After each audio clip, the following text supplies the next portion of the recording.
Eu quero chamar aqui o Bispo Paulo Aires, que vai estar conosco, a professora Regina Novaes e o professor Chico Alencar.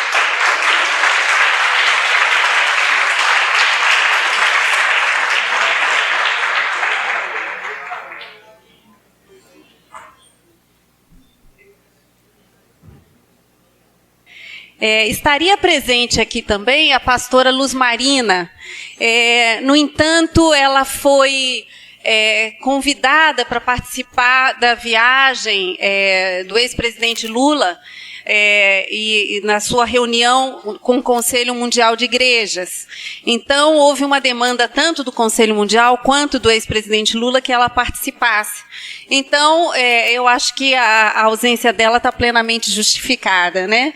Mas nós temos aqui um trio muito potente que está muito bom isso aqui, né? Então, a gente vai começar. Como é que vai ser essa dinâmica? Eles vão falar cerca de 20, 25 minutos e depois nós vamos abrir espaço para perguntas e intervenções, né? Nós vamos começar com o Bispo Paulo Aires. Eu vou fazer uma pequena apresentação aqui. Teólogo e pesquisador com ênfase em pentecostalismo. Ele é mestre em filosofia e doutor em teologia pela Drew University, nos Estados Unidos. É professor da Faculdade Refidim, em Santa Catarina, e presidente da Koinonia, Presença Ecumênica e Serviço.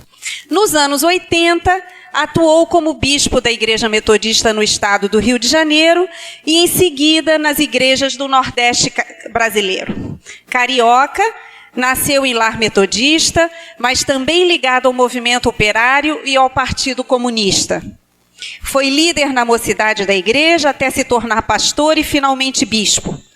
Sempre conectado e atuante nos movimentos ecumênicos na América Latina e em todo o mundo, seu episcopado foi marcado pela visão do evangelho social, da responsabilidade social dos cristãos e na ênfase no envolvimento das igrejas cristãs na luta pela democracia.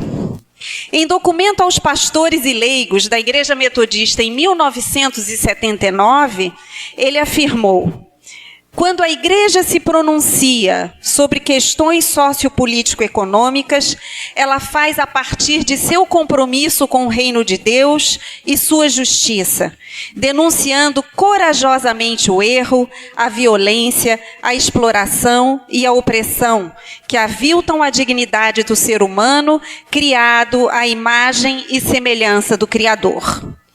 Com vocês, o Bispo Paulo Aires.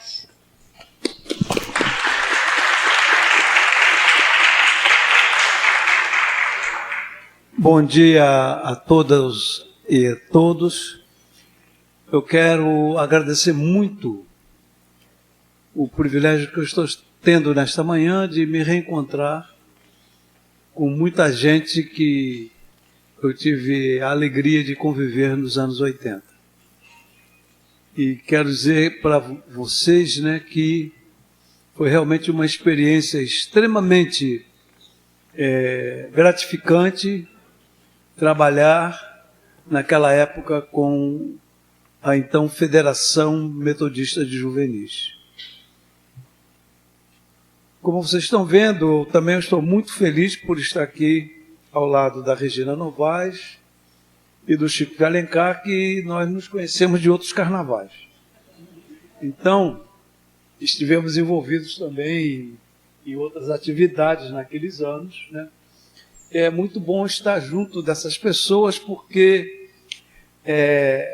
muitos dos que corriam bem de longe agora vão, dizia o antigo hino evangélico, né? E essas companheiras e esses companheiros que permanecem juntos ao longo de todos estes anos, realmente é um alento e é um motivo de muita alegria. Fico muito feliz de estar ao lado do Chico e da Regina. Eu vou falar um pouco sobre a questão da igreja. O Chico Alencar possivelmente vai falar sobre a questão política e a Regina da questão educacional. Mas essas coisas estão todas misturadas. Então nós não podemos dizer que eu vou falar sobre igreja, ele vai falar sobre política e ela vai falar sobre educação. Isso não é possível porque essas coisas todas se misturam. Mas eu vou começar dizendo que a geração de 80 foi uma geração extremamente privilegiada. Privilegiada porque, primeiro, viveu um momento muito significativo da história do Brasil, que foi o momento da redemocratização.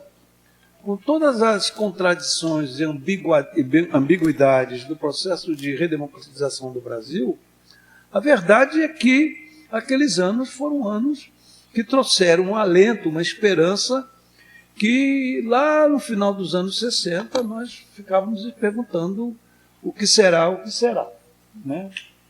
Então, era uma situação nos anos 80 em que toda uma geração como dos então juvenis e adolescentes naquela ocasião estavam vivendo em termos de resistência. O que a resistência tinha conseguido construir ao longo das décadas anteriores, de tal sorte que foi possível essa geração dos anos 80 vivenciar as experiências que vocês tiveram. Muita coisa que foi dita aqui, é claro, evidente, né, que foi resultado de coisas que aconteceram nos anos anteriores.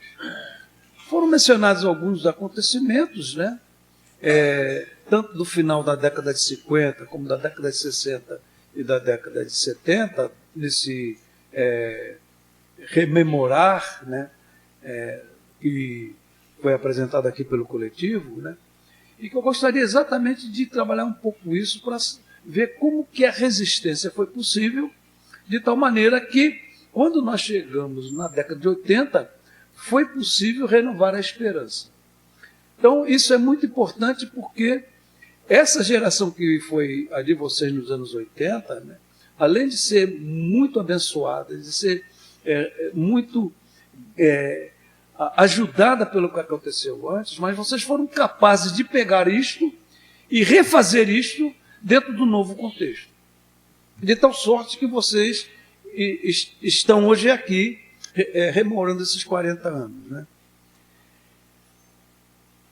No termo da igreja foi mencionado aqui muita coisa nesse memorial, né? Tanto das igrejas evangélicas como da igreja católica. E que esses acontecimentos que se deram nas décadas anteriores, né, que foram armazenando força necessária para que nos anos 80 houvesse esse florescer, né, de tantas coisas tão significativas conforme nós ouvimos no início desta reunião. Eu vou falar um pouco, dando ênfase um pouco mais do lado evangélico e de maneira particular ao mundo metodista. Mas lá no final da década de 60, já se tornou imperativo, né, a convivência ecumênica. E tudo isso que vai acontecer nos anos 70 e que possibilitou algum dos fatos aqui apresentados na década de 80, né, foi resultado desse processo, tanto nas igrejas evangélicas como na igreja católica, em resposta ao que estava acontecendo no mundo. A Segunda Guerra Mundial causou um impacto muito grande nos cristãos, especialmente nos cristãos protestantes. O fato de que a Alemanha protestante gerou a monstruosidade do nazismo, e inclusive o Holocausto, com a morte de 6 milhões de judeus, e não nos esqueçamos que morreu muito mais gente do que esses 6 milhões, só na União Soviética foram 20 milhões, e em outras partes do mundo muita gente. Quando terminou a guerra, os cristãos, tanto do lado vencedor como do lado derrotado, estavam com um complexo enorme de culpa.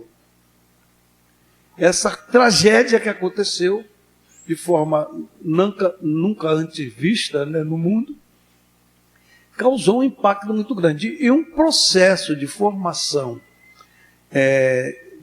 do movimento ecumênico vai acontecer em 1948, que é significativamente na mesma época em que aparece a Organização das Nações Unidas e aparece também, eu falei 68, não, 48, né? 48, as Nações Unidas, né? A Declaração Universal dos Direitos Humanos, né? E o Conselho Mundial de Igrejas. Essas três coisas vêm praticamente no mesmo balaio. São consequência do mesmo processo.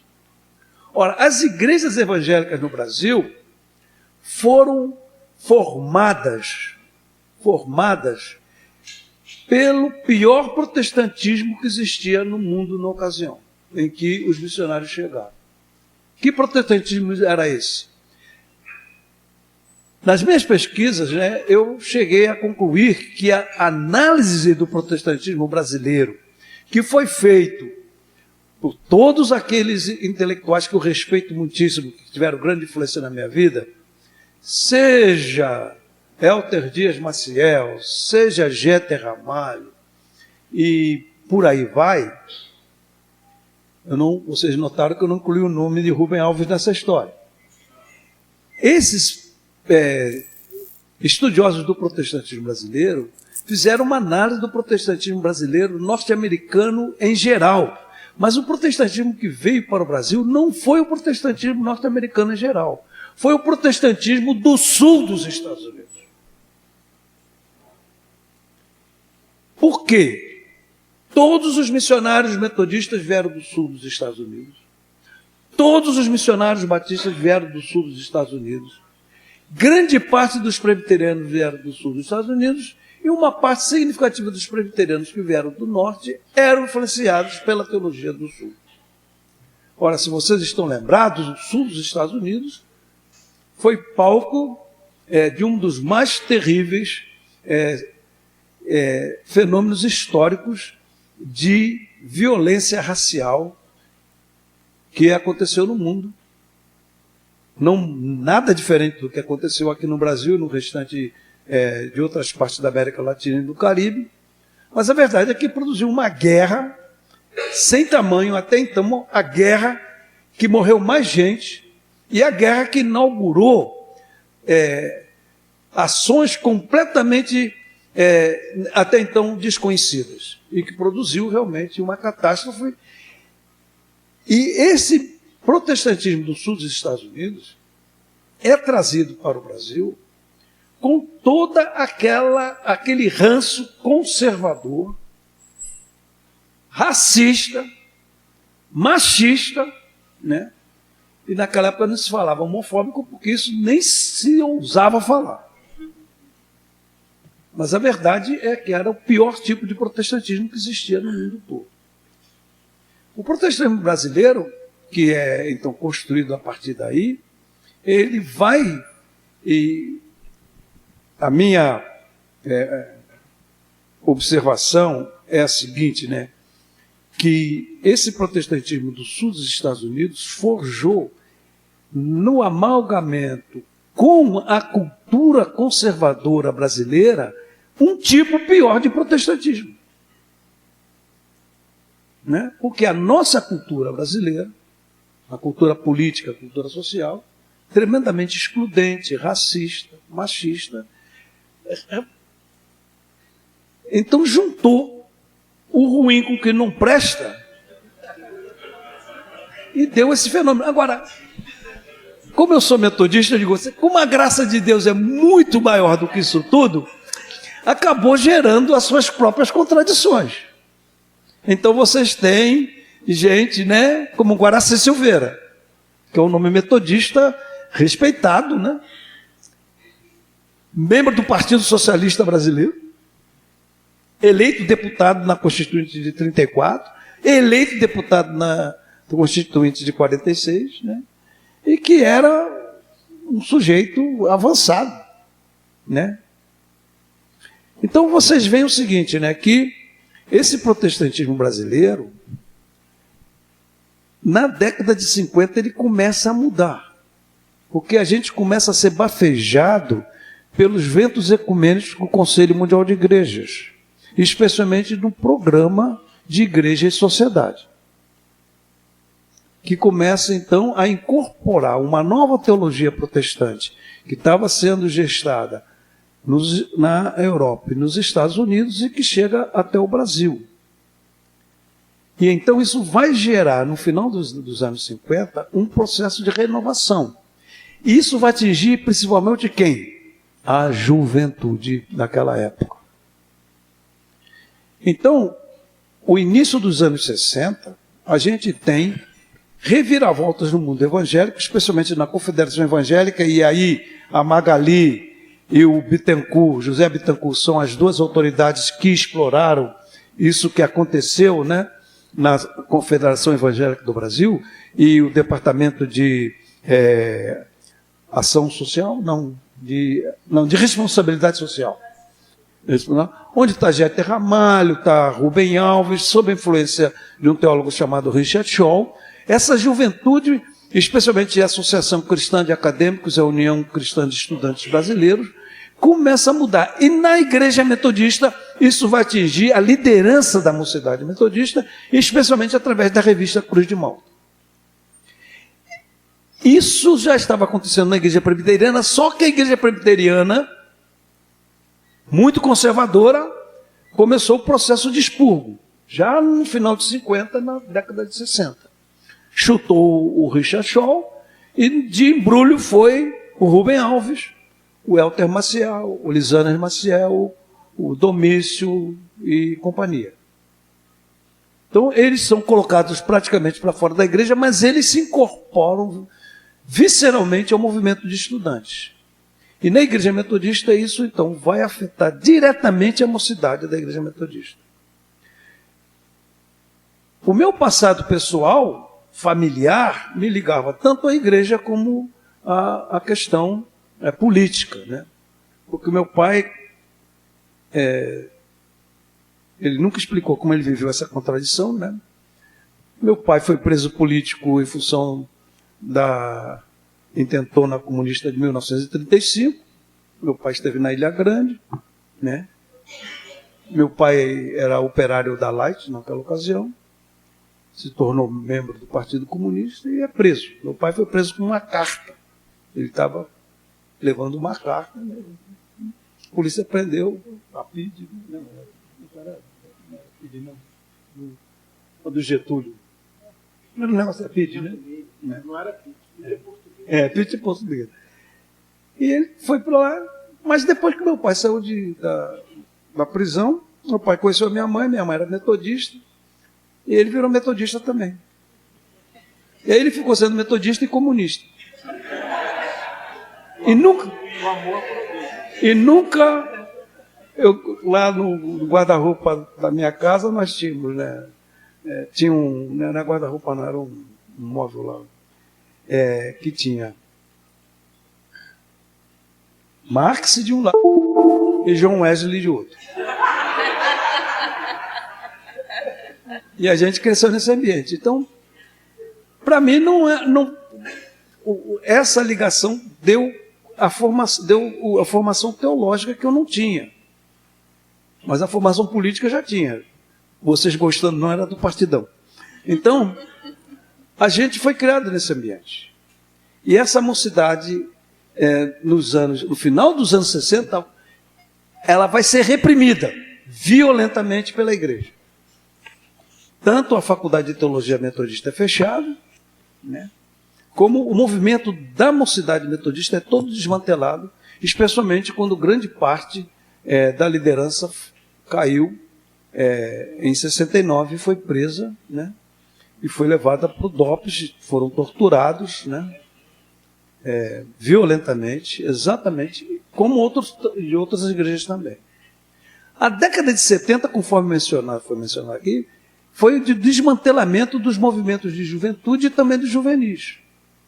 Mas dentro da década de 70 foi sendo geradas especialmente na igreja metodista. Na igreja presbiteriana, a repressão continuou cada vez mais forte, na igreja batista, a repressão mais forte, e na igreja metodista, por causa desse fato do John Wesley ter um pouco de visão social, houve abertura para a gente começar a discutir, rediscutir novamente. Por exemplo, quando a Faculdade de Teologia da Igreja Metodista foi fechada em 68, eu levei 15 anos para voltar na Faculdade de Teologia. Porque eu dizia, a minha Faculdade de Teologia não foi reaberta, foi aberta uma nova Faculdade de Teologia, por causa do desmantelamento geral. Grande parte da liderança, como eu falei, né? E era liderança de alta capacidade, de alta formação, né? Inclusive alguns chegaram, como consequência da estrutura, vieram a falecer, né? Gente muito boa e que foi difícil reconstruir, mas dentro do contexto, então, foram reconstruindo nos anos 70 os movimentos. Aí o que aconteceu? Isso da Igreja Metodista. Veio para ser bispo aqui no Rio de Janeiro o bispo Almir dos Santos, que tinha sido um dos nossos mentores lá nos anos 60, porque ele, por exemplo, quando houve o golpe militar, aqui em 64, vocês sabem onde ele estava? Ele estava em Cuba. O golpe de 64, né? 1º de abril, onde ele está? Ele está em Cuba. Como é que ele volta de Cuba para o Brasil naquela ocasião? Ele tem que fazer um contorno pelo mundo. Ele veio para ser bispo aqui no Rio de Janeiro e ele possibilitou, então, alguns movimentos, apesar de agora, como bispo, ele ter se tornado não muito, mas mais conservador. Mas ele possibilitou algumas coisas. Ele fica doente, sofre um infarto, tem que se aposentar. O nosso candidato era quem? O reverendo Assir Goulart, que era a liderança mais expressiva naquela ocasião. Aí acontece um fato familiar na vida do reverendo Assir Goulart, que impossibilitava, na época, ele ser bispo da Igreja Metodista. Quer dizer, o bispo teve que se aposentar por causa da enfermidade, a gente tinha decidido, o nosso candidato é o Assir Goulart. Qual é o problema? Há um divórcio no casamento do reverendo Assir Goulart. Isso inviabilizou. Eu, nessa época,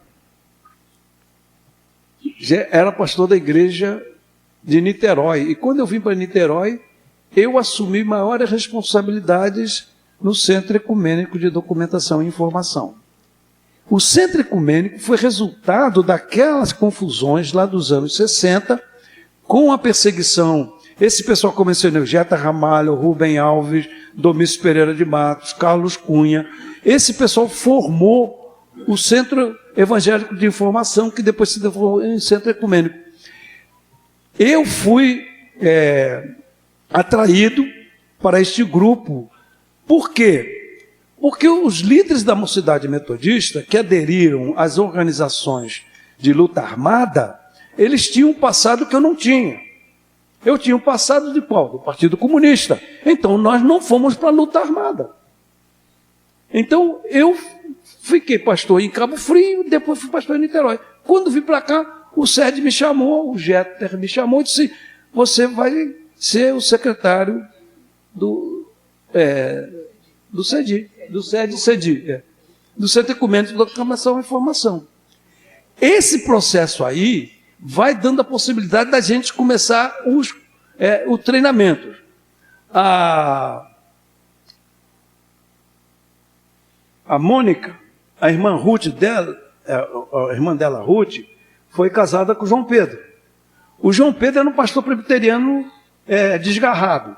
Nós fazíamos cursos, nós demos cursos, né, nas dioceses católicas, né, que estavam com o movimento de comunidade de base. Breno Schumann, eu, a Diana, entendeu? A Eliana Hollenberg, né? Não. Não, a do Nova. Bebiano. A Helena Bebiano. Beatriz Bebiano. Nós dávamos cursos por aí, para a propriedade de comunidade de base e para a igreja evangélica.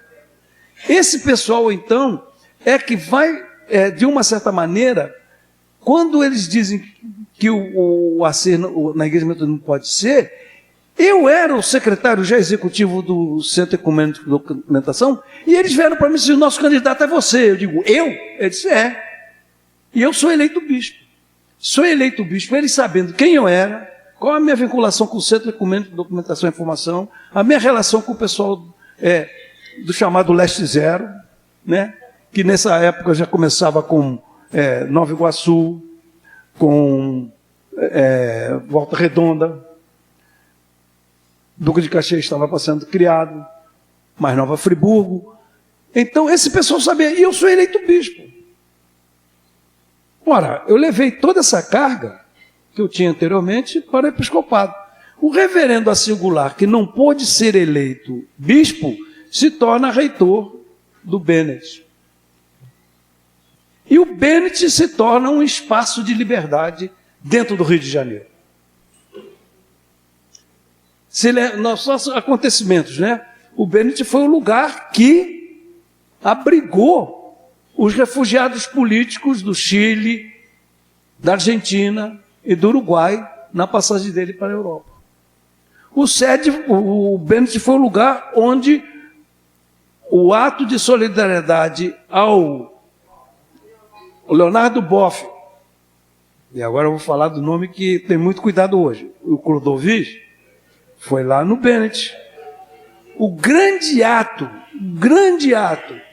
de solidariedade às vítimas do massacre de Shatila e Sabra, que juntou muçulmanos e judeus e cristãos aqui no Rio de Janeiro, tinha gente abarrotada no Bennett, né? Então, quer dizer, esses atos, o Bennett se tornou um lugar de referência do movimento democrático. Mas também foi um lugar de transformação teológica por causa do seminário César da Costa Filho, que abrigou aí gente da igreja metodista, dos evangélicos, de progressistas, né? Na igreja metodista, da igreja presbiteriana, da igreja batista, com esse pessoal até que vinha de outros lugares. Isso tudo vai possibilitar, então, durante os anos 80, a eleição do Daniel. A eleição do Daniel como conselheiro regional do Juvenis vai nesse bolo. O Melquias está por aqui, estava por aqui.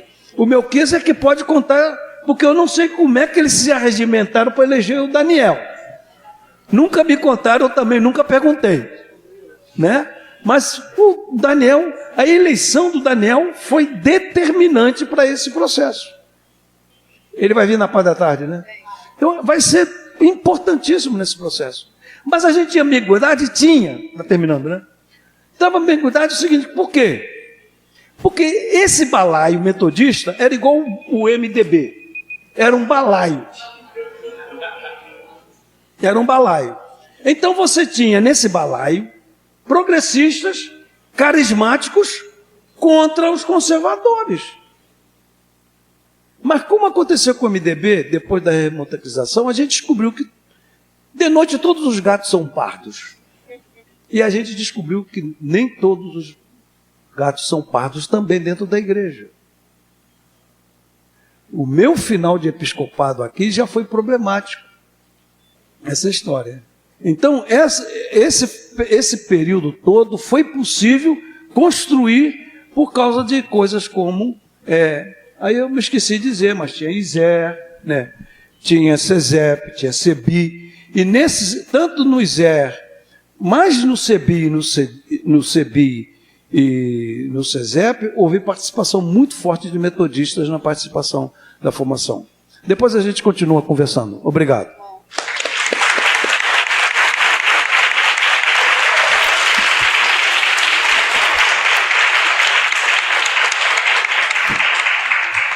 Muito obrigada, Bispo Paulo Aires. Vamos continuar agora com o professor Chico Alencar. que é formado em História pela Universidade Federal Fluminense e mestre em Educação pela Fundação Getúlio Vargas e agora doutorando em Educação pela UFRJ. Ele começou sua atuação política nas pastorais da Igreja Católica e nos anos 80 foi presidente da FAMERJ, a Federação das Associações de Moradores do Estado do Rio de Janeiro, e vereador da cidade do Rio de Janeiro de 89 a 96 pelo PT. Foi deputado estadual a partir de 99 e teve 4 mandatos como deputado federal a partir de 2002, tendo migrado para o PSOL ainda em seu primeiro mandato. Nesse período de atuação no Congresso Nacional, foi eleito 9 vezes o parlamentar mais atuante na defesa da participação popular e dos direitos humanos. Ele atua na Universidade da Cidadania, que é um órgão da UFRJ, que é um espaço importante de diálogo entre os saberes acadêmicos e não acadêmicos, movimentos sociais e organizações não governamentais. Ele assim se define em suas redes: professor por formação e eterno aprendiz na escola da vida, exercendo o mandato vitalício de cidadão. Vamos ouvir então o cidadão Chico. Obrigado, Mônica, Paulo, Regina, é um prazer estar aqui na mesa com vocês. E eu vejo muitas fisionomias queridas, conhecidas, de longa data, mas vou começar com uma indiscrição. Quem aqui nasceu a partir dos anos 70? Olha. Quem nos anos 80 já tinha mais de 15 anos? Então tá bom. Nós temos talvez 1/5 do coletivo aqui que não viveu com aquele mínimo de percepção que a vida e a experiência nos traz os anos 80. A grande maioria está aqui ouvindo e vamos conversar durante o dia todo sobre história vivida, que é diferente da história refletida, escrita, repensada, que nunca é um campo de exatidões. O coletivo aqui é memória e esperança. Memória é história, é uma arma fundamental para a gente avançar e evoluir como sociedade. A esperança é um dom, né? A esperança se constrói, a esperança é uma motivação muito subjetiva, sem a qual, acreditamos todos nós, a humanidade não caminha e não supera as suas imensas contradições. Essas apresentações, a Mônica teve a delicadeza, inclusive, vem cá, eu vou dizer que você é isso, aquilo, está certo, dá uma olhadinha, me submeteu a uma censura prévia. E eu acrescentei, meio narcisicamente, bom, agora eu voltei para estudar, eu estou terminando, como dizia minha mãe, que já se foi há 8 anos, eu estou tendo que terminar meus estudos, burro velho. Por isso que eu pedi, bota aí que eu sou doutorando da UFRJ. Estou apavorado, já antes de começar as aulas, já me mandaram 7 ou 8 textos sobre epistemologia e tal. Eu fico tentando olhar aquilo e falo, o que tem a ver com a vida real e concreta? Porque para mim só tem sentido, e isso é do Galileu Galilei e do Bertolt Brecht, a ciência só tem sentido se for para aliviar a canseira da existência humana.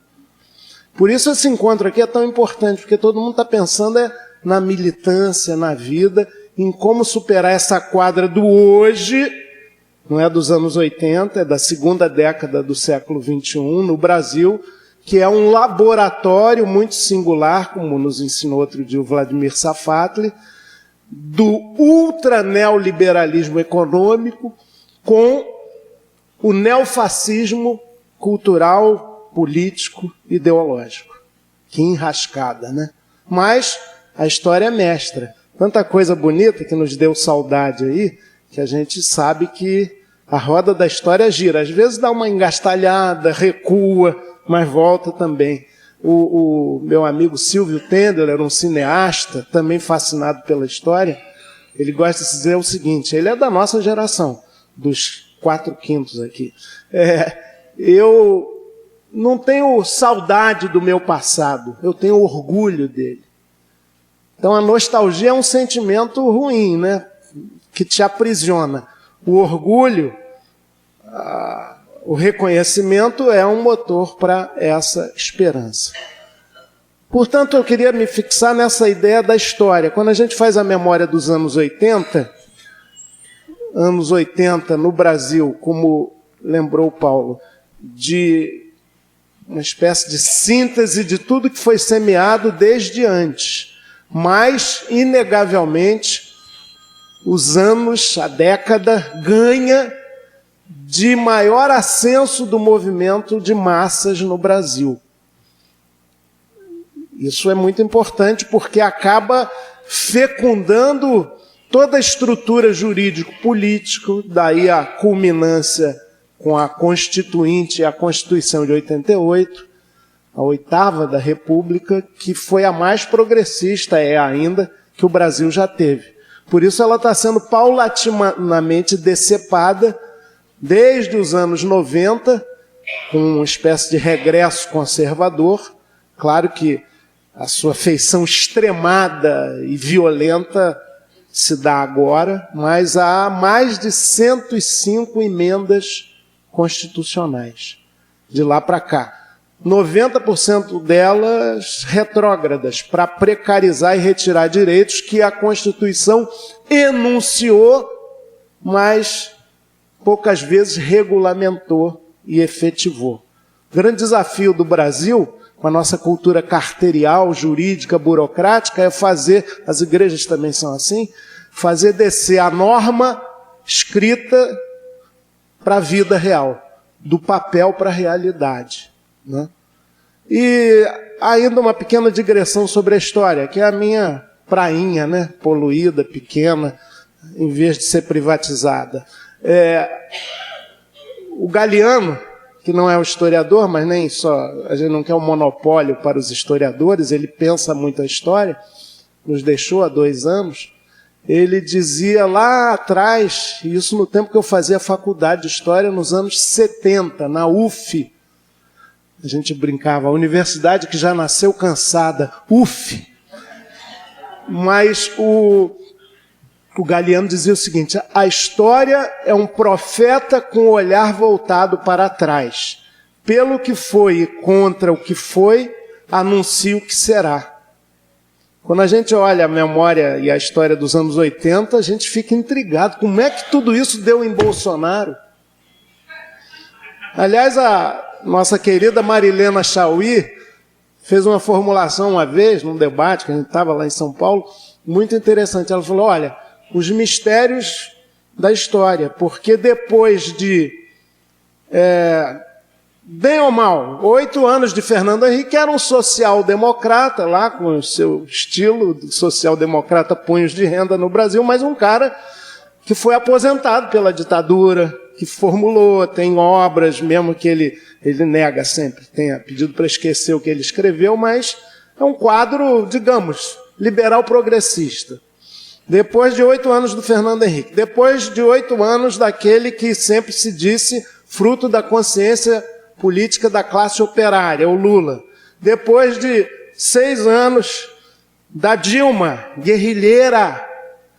Como é que o patrimonialismo, o fisiologismo e o esgoto do sistema consegue se reafirmar dessa maneira? É uma indagação para nós.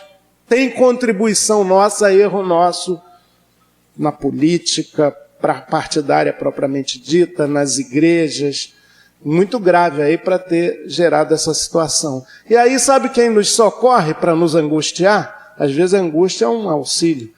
O próprio Eduardo Galeano. Eu ontem estava pensando na nossa conversa aqui e vi o Galeano dizer algo já perto do seu fim de vida, talvez ele estivesse já prevendo a derrota da Frente Ampla lá no Uruguai, meio cético, com um avanço conservador no mundo.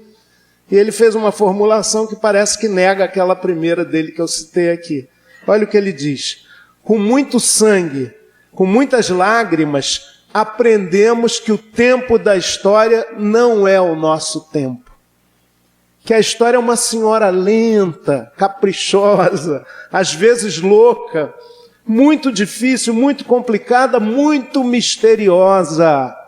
Mais misteriosa do que nós cremos que seja. E que não nos dá a mínima bola. Aí ele exagerou, eu acho. Que não nos obedece. Porque o tempo dela é um tempo infinitamente maior do que o nosso. Os moçambicanos da Frelimo, da velha Frelimo, lá dos anos 60, 70, vitoriosos na independência de Moçambique, Samora Machel, eles tinham uma frase muito bacana, que a paciência é uma virtude revolucionária. Só que, como tudo na vida, a paciência tem limites, né? Acho que a gente está vivendo um momento de limite da paciência histórica, né?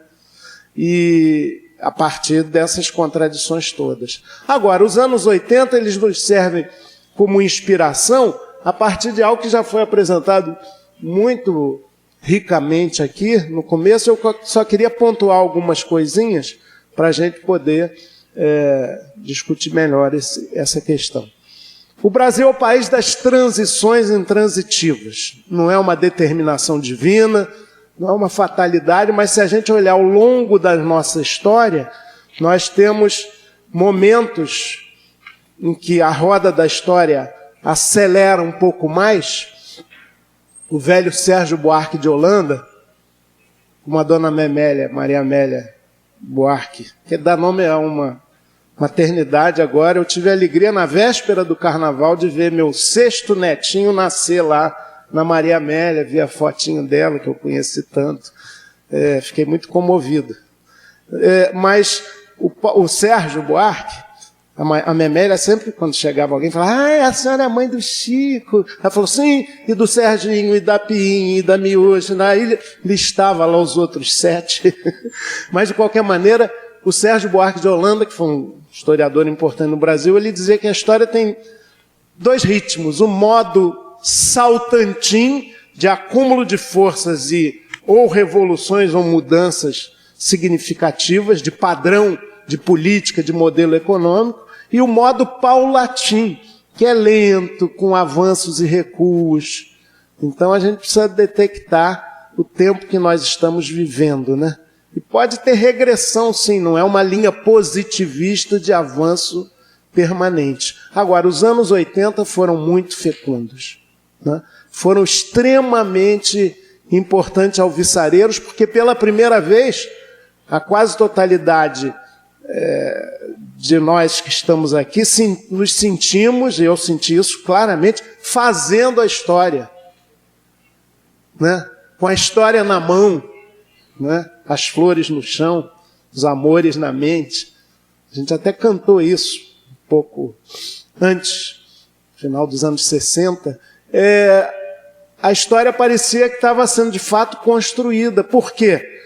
Muito movimento abafado, embora como a boa árvore com as suas raízes vivas lá no subterrâneo da terra, indicavam que dessa vez a gente não teria uma transição intransitiva da ditadura para a democracia, seria uma mudança real, uma mudança profunda, né?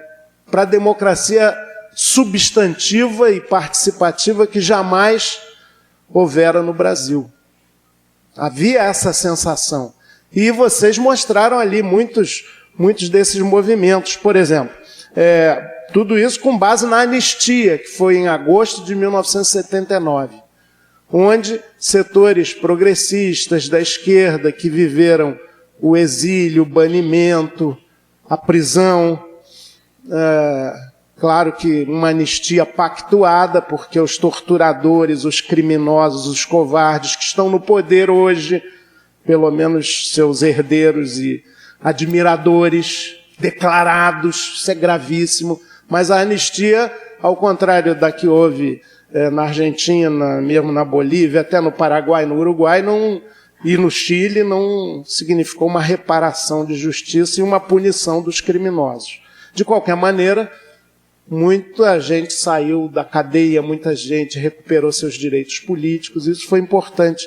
E é curioso que os anos 80, aí vocês não mencionaram, houve o 32º Congresso da UNE, que foi uma entidade muito perseguida, muito reprimida, e foi em Piracicaba, São Paulo, e ali, na Universidade Metodista, diz o Paulo aqui, olha que bacana. Mas isso representou já um respiro, opa, a juventude está acordando. A juventude sempre sinaliza bem. Claro, há juventudes, né? A Regina sabe muito bem disso, mas um segmento da juventude, quando se mexe, tomara que para o dia 18 isso aconteça, no nível universitário as aulas estão voltando agora, não dá ainda para sentir o pulso, né? Mas uma sinalização bonita, né? Depois, em 81, apareceu até uma foto ali, a primeira Conferência Nacional da Classe Trabalhadora, onde se articulou, inclusive, a fundação da Central Única dos Trabalhadores. Criou-se lá uma comissão Procute. A classe operária, trabalhadora, fabril, no Brasil, ela crescera dos anos 50. Não vou perguntar quem nasceu dos anos 50 para cá, porque aí quem não levantar o braço tem que ser aplaudido como persistente mesmo na senectude. É o meu caso, mas de qualquer maneira a classe trabalhadora propriamente dita cresceu 400% dos anos 50 aos anos 80. Como o Brasil foi um dos 5 países que mais cresceu de maneira urbano-industrial dos anos 30 até os anos 90, no mundo. Isso mudou o perfil da sociedade brasileira, como hoje também, aí é só um alerta, o perfil da classe trabalhadora não é mais nem próximo daquele que foi nos anos 80. Portanto, não dá para ter saudosismo. Temos que ter uma juventude que se movimente, mobilize assim, um movimento de mulheres que seja assim assado, um movimento operário e sindical que seja como nos anos 80. Não existe isso. A história só se repete como farsa ou como tragédia, né? Mas olha, essa Conclate, ela reuniu 1.126 sindicatos, sendo 384 agrários. E olha que a classe campesina no Brasil foi a mais oprimida, espoliada, mais esquecida. Até Getúlio, quando falava trabalhadores do Brasil, deixava de lado o camponês, tinha 7 palmos de terra e um caixão, para se organizar. Mas nos anos 85, em 1985, quem surge, quem nasce? Movimento dos Trabalhadores Rurais Sem Terra. Muito importante. Tudo nessa década ganha, que eu estou chamando aqui. A CNBB lançou um documento em 81, intitulado Reflexão Cristã sobre a Conjuntura Política. Bons tempos, hein? Avisem lá o Dom Valmor, né? Que dá para recuperar essa missão profética. Olha o que ela diz sobre a democracia brasileira, que era a grande questão daquele momento, a democratização do país. Nenhuma reforma, a ideia de reforma era totalmente diferente dessas que falam agora, que são imprescindíveis para retomar o crescimento econômico. Nenhuma reforma logrará consolidar formas estáveis de democracia se não tomar em consideração a necessidade de abrir espaços para que os trabalhadores e os sem trabalho, os poceiros expulsos da terra e acusados de subversão, os índios, os subalimentados, as massas sem instrução, sem auxílios de saúde, sem habitação decente, sem emprego estável, sem salário suficiente, cheguem por fim a serem reconhecidas como cidadãos com plenos direitos. Assim, para a instauração e manutenção da democracia, não bastam eleições, por mais livres que sejam.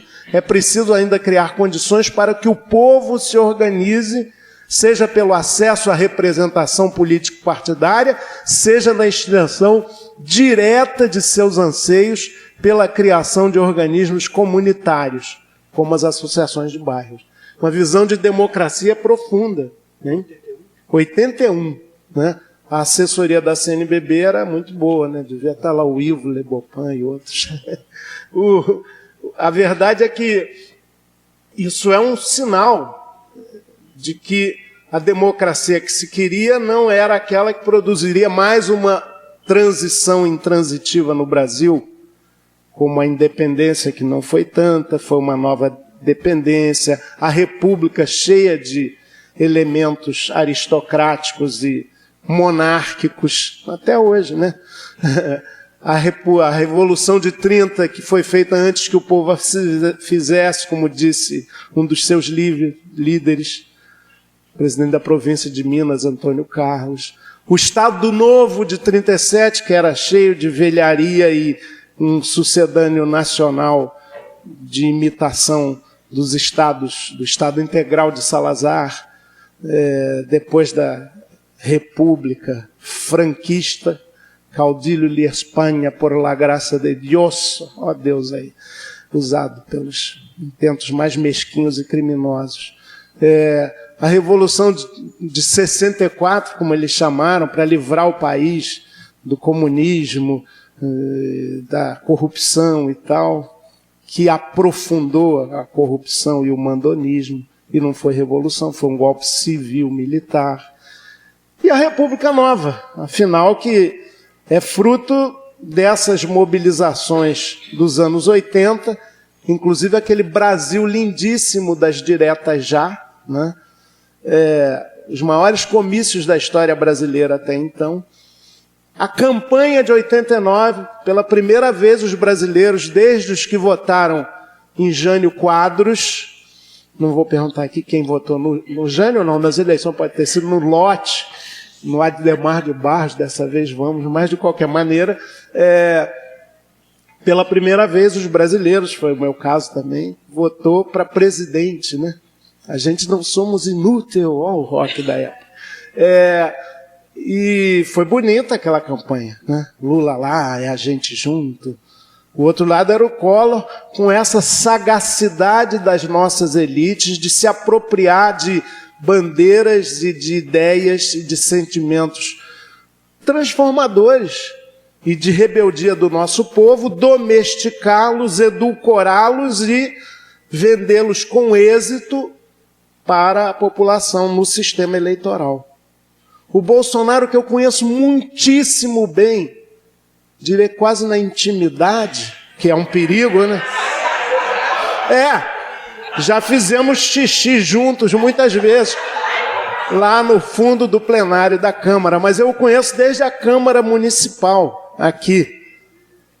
Esses garotos aí, que são co-presidentes da República, esses 3 locados, eu conheci todos pequenininhos. Jogamos bola, time contra, claro, pelo menos. Mas o Bolsonaro, que eu conheço bem, é o esgoto do sistema, ele é a expressão medíocre do sistema político, que foi apoiado pelo PIB nacional, à medida em que as alternativas postas em 2018 não se viabilizaram. A facada teve muita importância no crescimento dele, na vitimização, né? Como dizem, há uma identificação narcísica de uma parcela expressiva do nosso povo com a figura do Bolsonaro. Ele é desajeitado que nem eu, ele é tosco que nem eu, ele está sendo impedido de fazer as coisas, ele come pão com leite condensado numa toalha mal posta. Isso tudo é um populismo de direita que tem eficácia, aliás, não bastasse o resultado eleitoral, onde nós, as forças progressistas que pautaram a vida brasileira, inclusive depois, nos anos 80, 90, até chegar com o Lula no poder da República, que não é todo o poder, como sabemos, mas essas pautas progressistas predominaram. Mas o conservadorismo e a direita não estavam mortos nem desaparecidos, talvez um pouco menos evidenciados, um pouco mais inibidos. Isso agora despertou com uma fúria e uma força impressionante. Sofremos uma derrota histórica em relação a tudo que foi semeado e apareceu de bonito nos anos 80. Encerro. O Brasil bonito das diretas já, né? Só que, de novo, olha, a transição intransitiva foi uma transição também pactuada para a democracia. Tudo é isso que essa nota da CNBB propõe aqui, indica, clama, não foi realizado. O empoderamento dos invisíveis, dos mais empobrecidos, dos mais marginalizados, que eu creio ser a missão fundamental desde Jesus Cristo, Jesus da gente, né? O Jesus dos pobres, dos humilhados, dos marginalizados, o Jesus histórico e concreto no nosso tempo, para os que creem, mas é a nossa tarefa, né? Esse empoderamento. Leva tempo, tem que ter paciência histórica, mas não pode se deixar de acreditar. Memória e esperança. Também a gente vê que a Constituinte e a Constituição, por fim, com muitos embates, tinha lá o centrão poderoso, mas ela expressou no seu texto, no papel, algumas novidades fundamentais. Pela primeira vez houve um capítulo inteiro dedicado aos povos indígenas. Estão sendo massacrados agora de maneira impiedosa. E na minha experiência de 4 mandatos federais, eu vi que essa população nativa é a que mais se mobiliza e é a que mais assusta. Eu vi coronel da política lá, como o Caiado, falando com a gente, poxa, segura eles aí, porque a indiada uma vez lá invadiu o plenário, né? Eles vão nos escalpelar. Eu falei, não, só algumas tribos praticam esse ritual. Suas madeixas grisalhas serão preservadas. Mas então é um movimento forte. Movimento mesmo das mulheres, que tinha outras pautas. Por exemplo, o movimento contra a caristia nos anos 70 foi muito forte e abalou a ditadura. O movimento das donas de casa. O movimento negro, muito dividido tradicionalmente, muito segmentado, mas se afirmando também. Tudo vem desse período aí. E meu tempo acabou, eu só queria dizer o seguinte.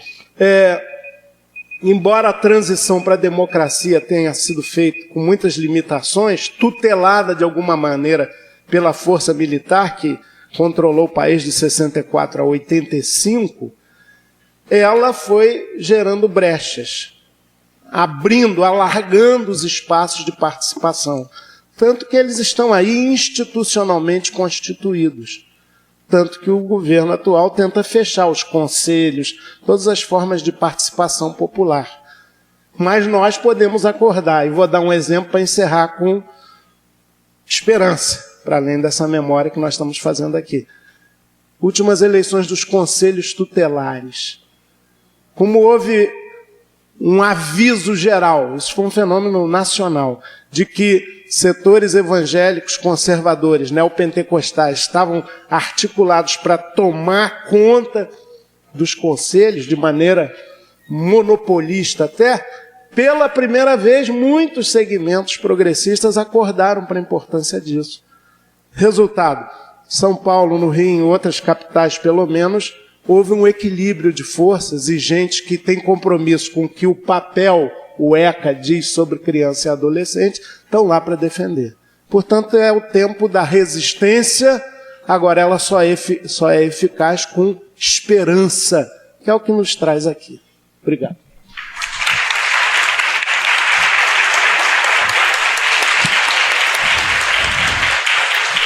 Obrigada, Chico. Vamos agora passar à pesquisadora e antropóloga Regina Novaes. Ela defendeu em 89 sua tese de doutorado em antropologia social na USP sobre catolicismo e conflito no campo.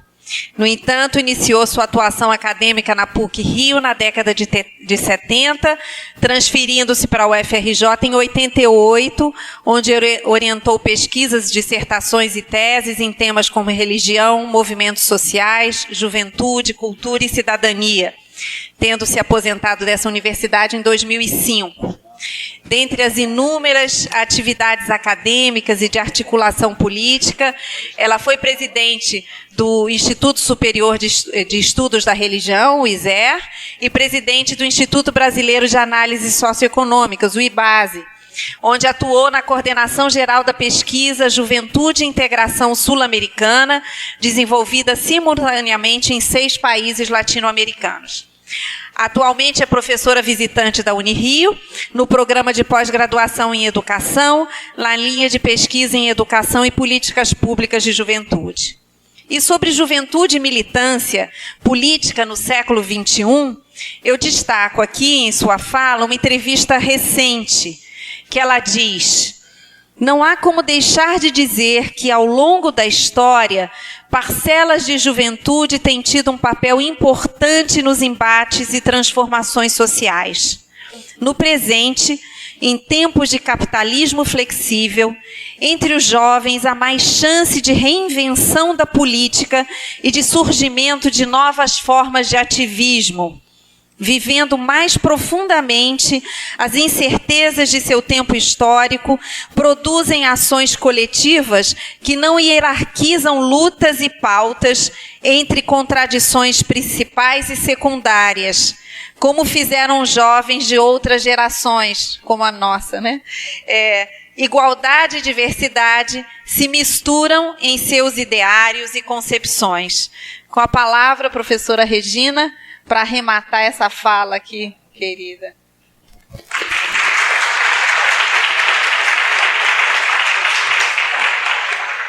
Eu queria começar agradecendo, Mônica, essa lembrança dessa entrevista aí, que foi um bom começo. E também, em seu nome, queria agradecer todo o coletivo por esse trabalho, por essa preparação tão cuidadosa desse encontro, né? Eu acho que foi muito bom para mim dar uma volta. A gente, quando tem que vir, tem que pensar, né? Um pouquinho, tem que ver o que vai falar, o que não vai falar, como fazer para usar o tempo. E foi foi muito bom ter feito essa volta, esse exercício essa semana.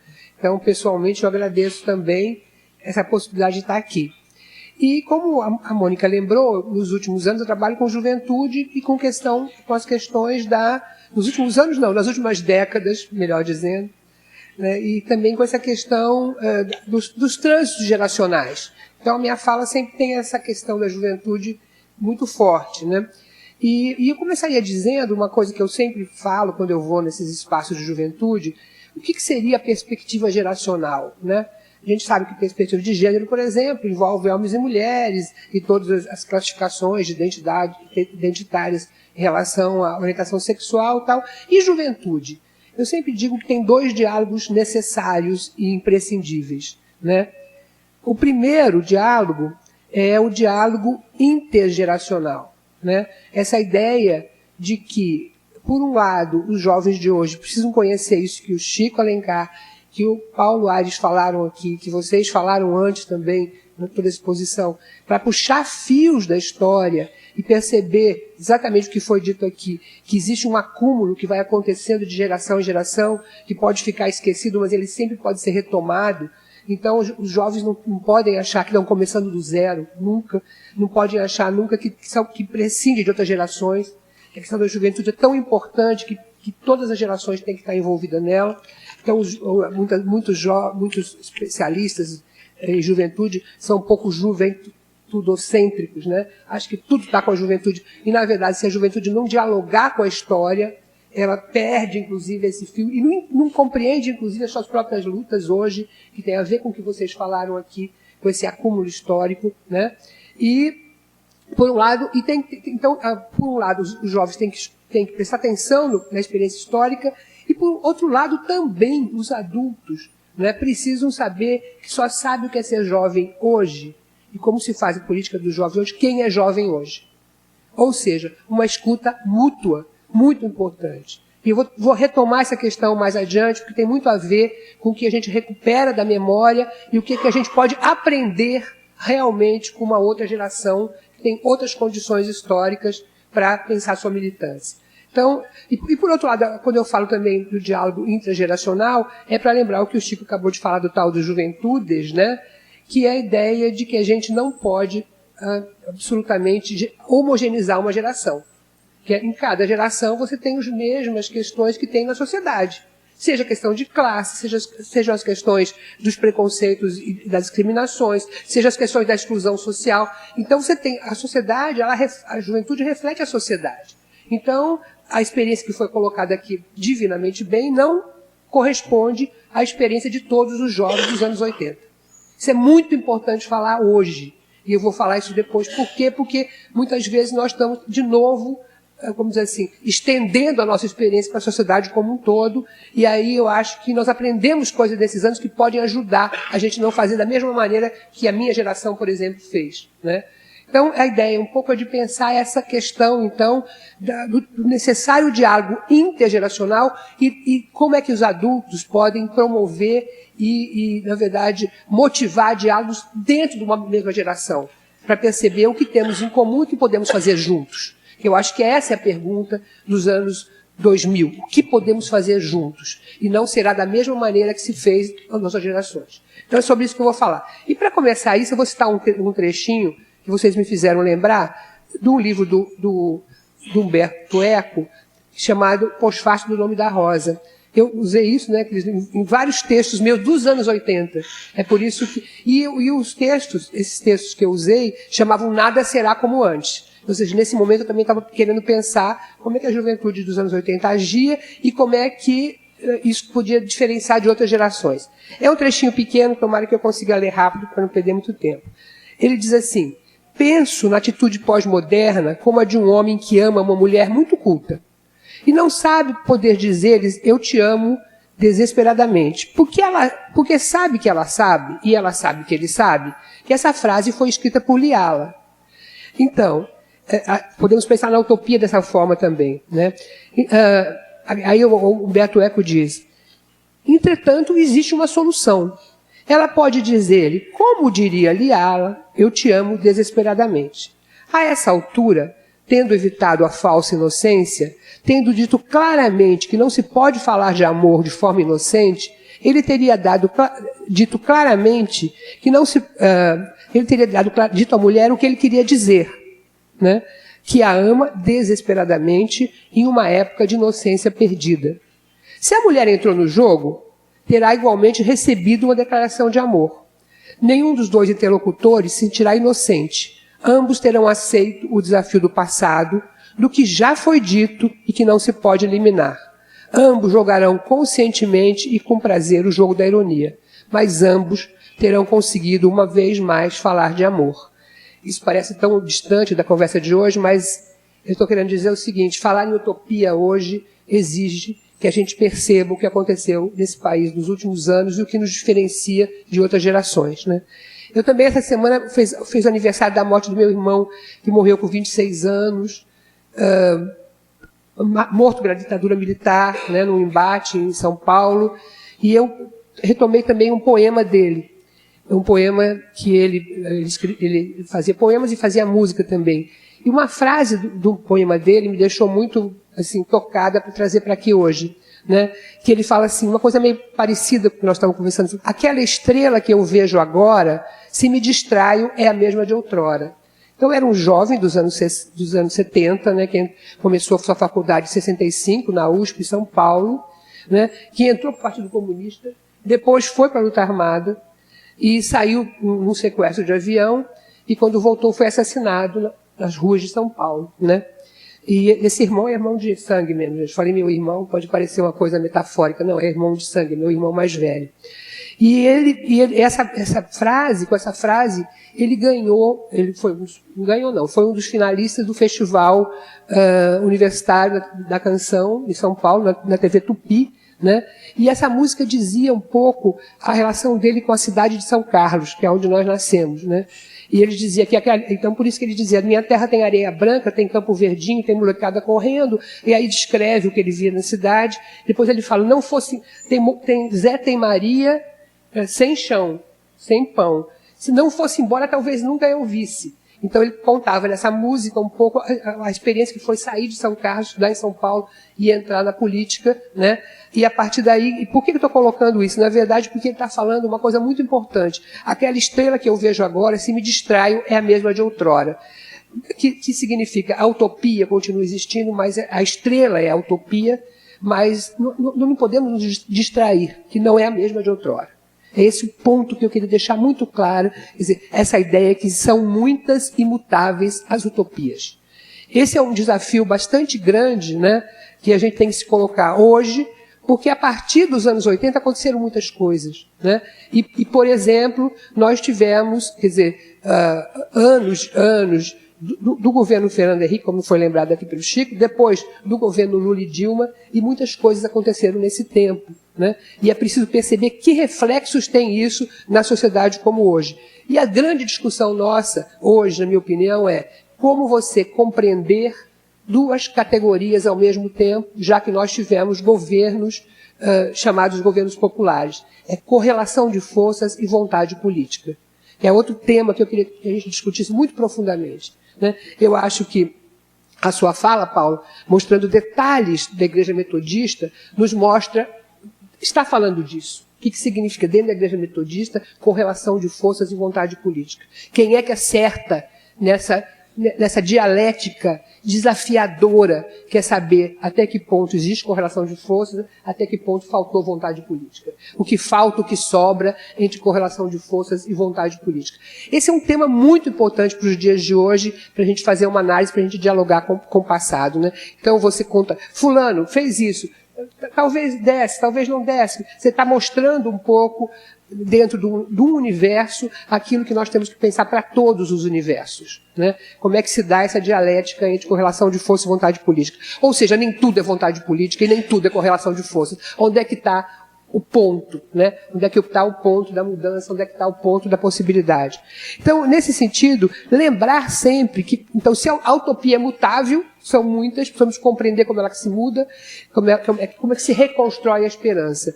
E a memória? São as questões do presente que indagam a memória e podem oferecer comparações que permitam ter uma perspectiva menos imediatista e mais histórica. Quer dizer, a ideia da memória é um pouco, o que significaria a inocência perdida?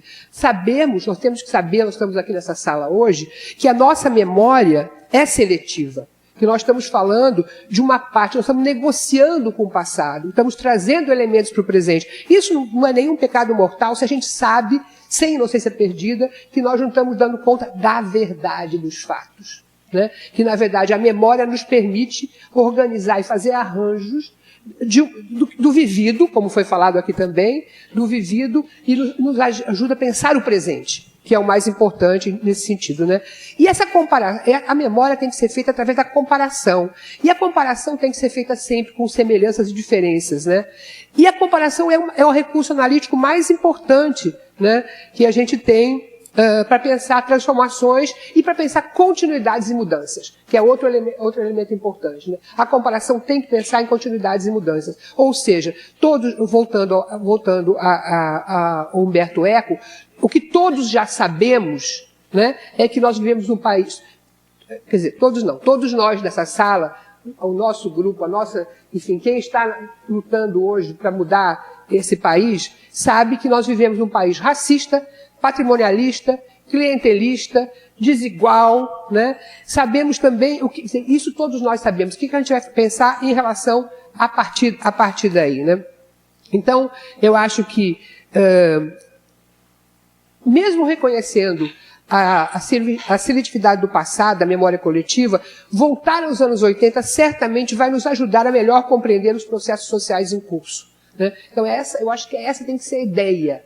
Tem que ser a ideia de pensar os anos 80 com as suas contradições, que eu acho importante. Então, por exemplo, se no momento que o meu irmão, Lauri, né, estava lutando e morreu por isso, tinha ideias do que era utopia, e a utopia se colocava em certas palavras-chave, que eram, por exemplo, construir o homem novo, construir o mundo novo, a ideia que somos a vanguarda, a ideia do imperialismo, que era outra questão. Tem vários exemplos interessantes, por exemplo, na produção cultural daquela juventude, tanto no CRUSP como no CPC da UNE também, onde se coloca muito fortemente quais são as categorias. A categoria povo brasileiro. O meu irmão termina essa canção falando, e eu venho trazer o que eu tenho de novo nas lutas do povo. Então, era a categoria importante versus imperialismo, versus imperialismo, por um lado, né? E, por outro lado, a ideia de conscientização, a ideia do papel da vanguarda, a ideia de construir um país socialista, comunista, etc. e tal, que estava em jogo, também desde o Partido Comunista. E aí você tinha essas ideias. O que aconteceu depois? O que aconteceu nos anos 80, né? Primeira coisa que é importante lembrar em relação aos anos 80 é que ainda sob o regime militar, novos movimentos sociais se colocaram. E aí, como o Chico bem lembrou, reivindicavam o lugar da moradia, dos serviços, se colocavam contra a carestia e buscavam efetivação de cidadania. Então, a palavra cidadania, que não estava no vocabulário dos anos 60, das minorias que lutavam, vem para o centro. Cidadania e democracia são as palavras que vão ser colocadas no centro. Esse foi um tempo marcante para a ampliação dos questionamentos sobre descrição de gênero, sobre questão de gênero, orientação sexual, bem como raça e etnia. Mas esses grupos eram chamados de minorias. A ideia de minoria estava presente com a democracia e a ideia de minoria, né? E o que aconteceu na economia? Isso é muito importante a gente pensar, para pensar o presente também.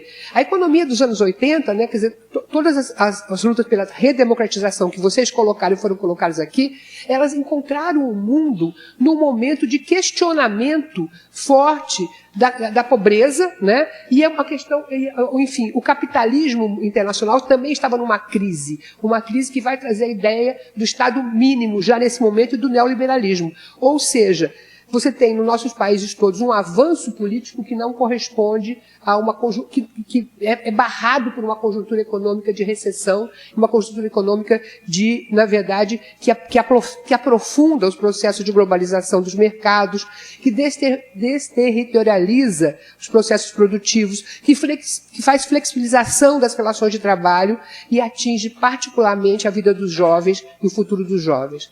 E as agências bilaterais vão começar, inclusive, com os programas, né, que vão para a juventude, enfim, que vão tentar tirar a juventude desse momento de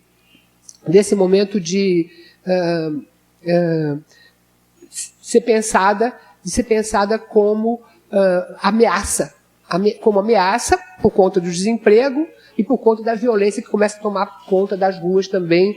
E naquele primeiro momento, ser jovem era ser estudante. Nesse segundo momento, ser jovem continua a ser estudante, mas você tem também uma preocupação com uma juventude que vai se formando nas cidades, né? Então, aí, essa questão toda de que as lutas sociais deixam de ser apenas na esfera da produção, da contradição capital e trabalho, e vão para a esfera da reprodução também, colocando a questão da moradia e colocando a questão do emprego, né, colocando os desempregados também na luta.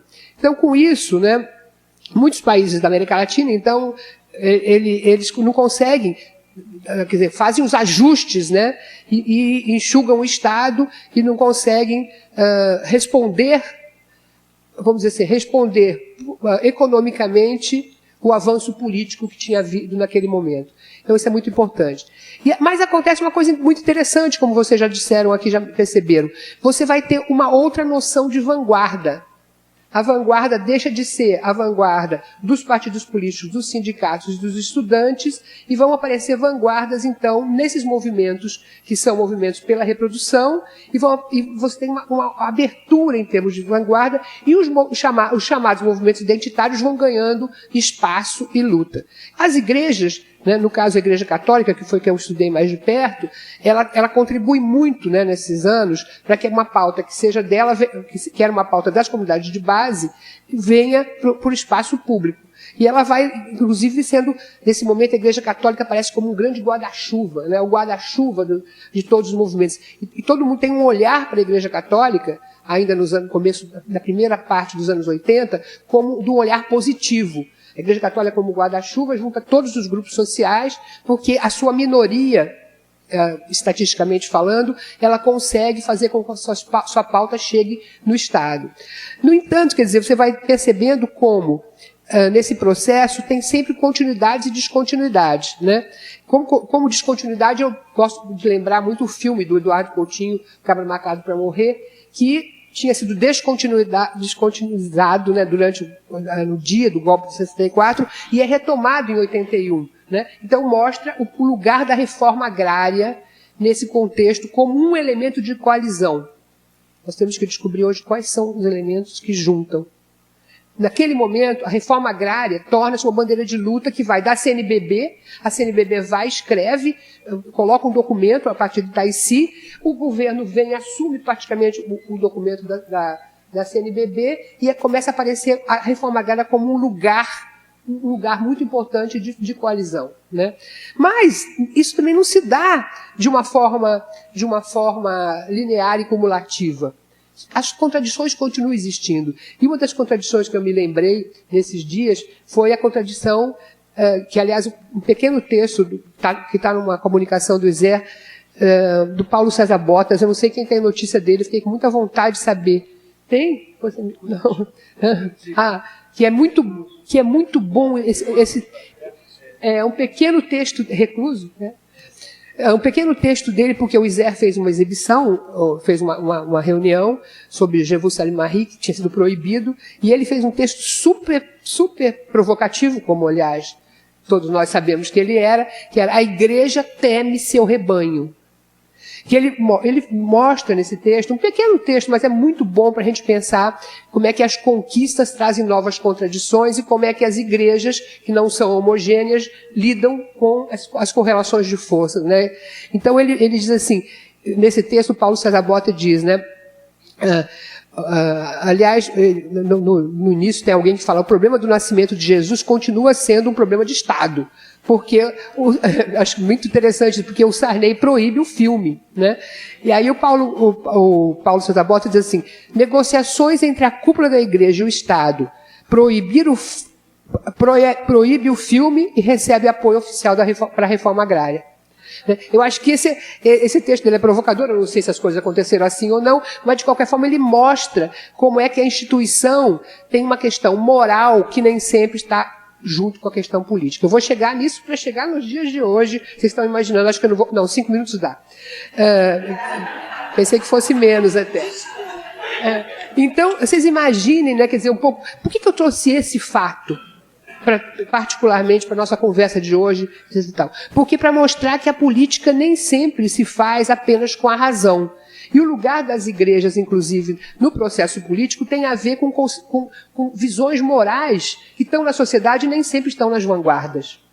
Né? Então, nesse momento, aí o Paulo, que estava muito envolvido com a igreja progressista, assim, a CNBB, negociando com o Sarney, destruiu 30 anos de esforços das comunidades de base.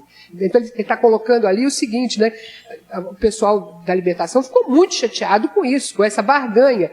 No entanto, ninguém vai saber se isso ajudou ou não a questão da reforma agrária ter sido... as leis da reforma agrária que vieram na Nova República foram interessantes, aconteceram algumas coisas em termos de lei, pelo menos, né, nesse sentido. Então nós temos aí... Então, esse exemplo que eu estou trazendo aqui hoje, né, ao mesmo tempo, os anos 80, que a reforma... Olha a contradição, estou só querendo que a gente pense junto.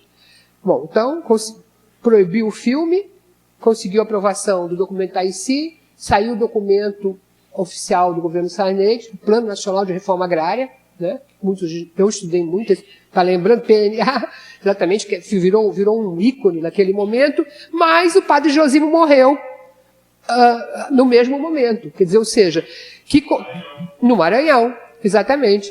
Então, aí você tem, no Maranhão, do Sarney, nem tinha pensado nisso.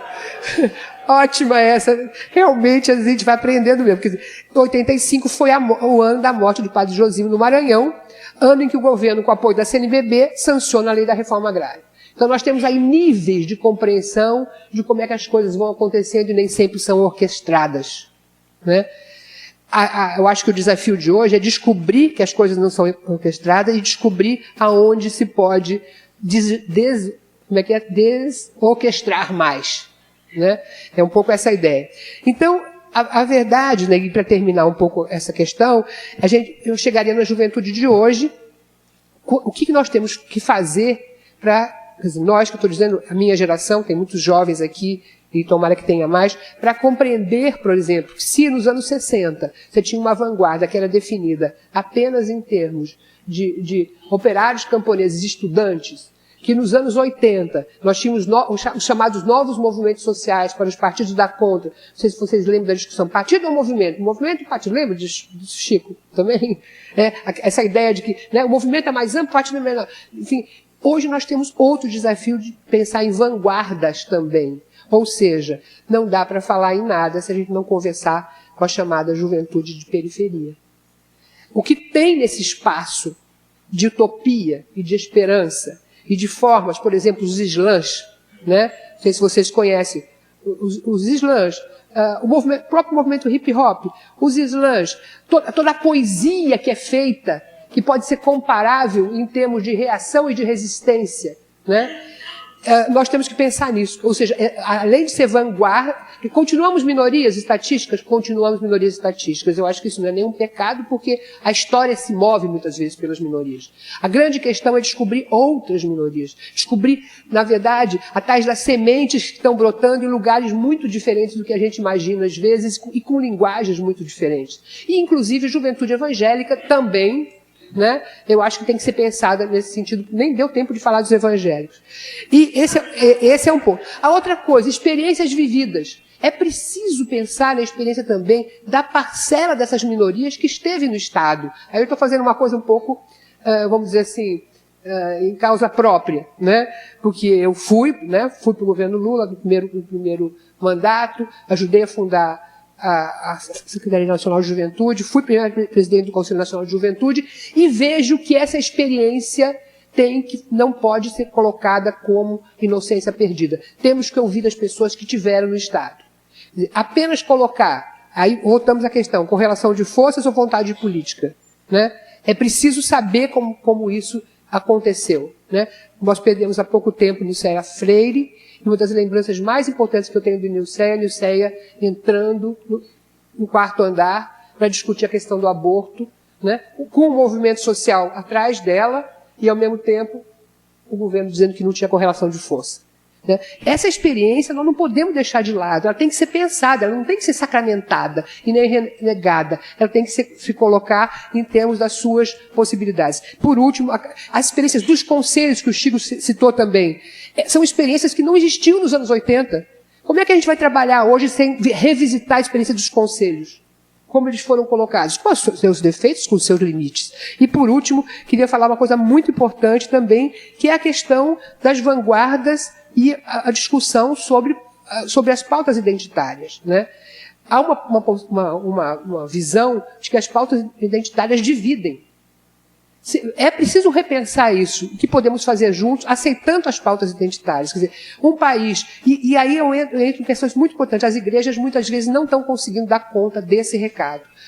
Em termos evangélicos, nós temos igrejas inclusivas, que têm um papel bastante importante. Em termos do catolicismo, que é um todo, nós temos os sites, né, os jovens que estão se colocando com essa questão. Agora, de qualquer forma, a questão das pautas identitárias tem que ser trazida, né? E por último, pensar na questão do movimento negro. O movimento negro de hoje é resultado dessas conquistas e contradições que nós vivemos nesses anos. E toda discussão sobre lugar de fala tem que vir presente nas discussões das igrejas. Ou seja, nada será como antes, mas nós temos que conversar sobre memória e utopia sem inocência perdida.